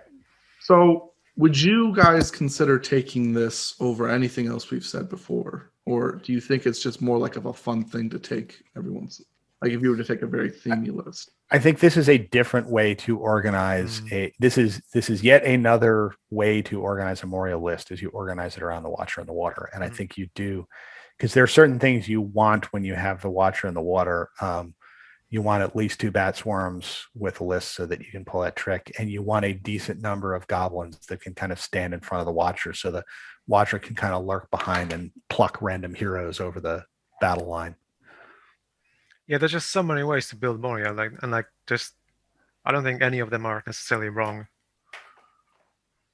So it's interesting because we always consider Mordor the customized list because there's so many heroes, there's so many. I actually think Moria, to a certain extent, could almost be customized a little bit more, and you have more, I guess, monsters than Mordor does to an extent, because you have all these, the cave drakes, the dragon, the Balrog, the Watcher, and I would agree with that. Like you do have so many. Even I was thinking when we were talking about the Watcher, and we mentioned like how it's semi-useless to ally in Goblin Town with Moria. Like actually think of the Watcher with mercenaries, like that would be a really nice combo. And then like right away, like all the tricks Matt was talking about, and like we were talking about with the numbers, like you have that in the back ranks, like really fast. You don't have to position your whole horde army. It's just I don't know. I mean, Like I will each say time. this. I mean, I've played the Watcher in the Water maybe 3 or 4 times now.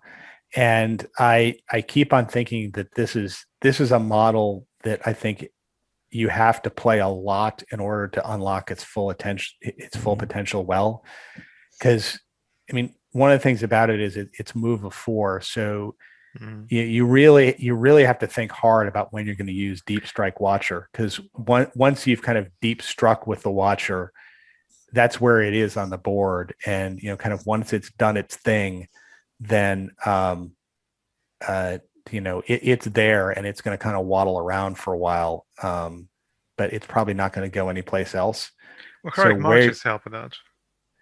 They can, but if you're deep striking with it, I mean, you're not going to be deep striking with a Moria Captain. So if you use the Watcher to say, all right, I'm going to go and I'm going to appear under the siege engine and take it out. I mean, yeah, you've done that, but then you've taken out this 70-point siege engine with your 200-point Watcher, and your Watcher 200-point Watchers become irrelevant.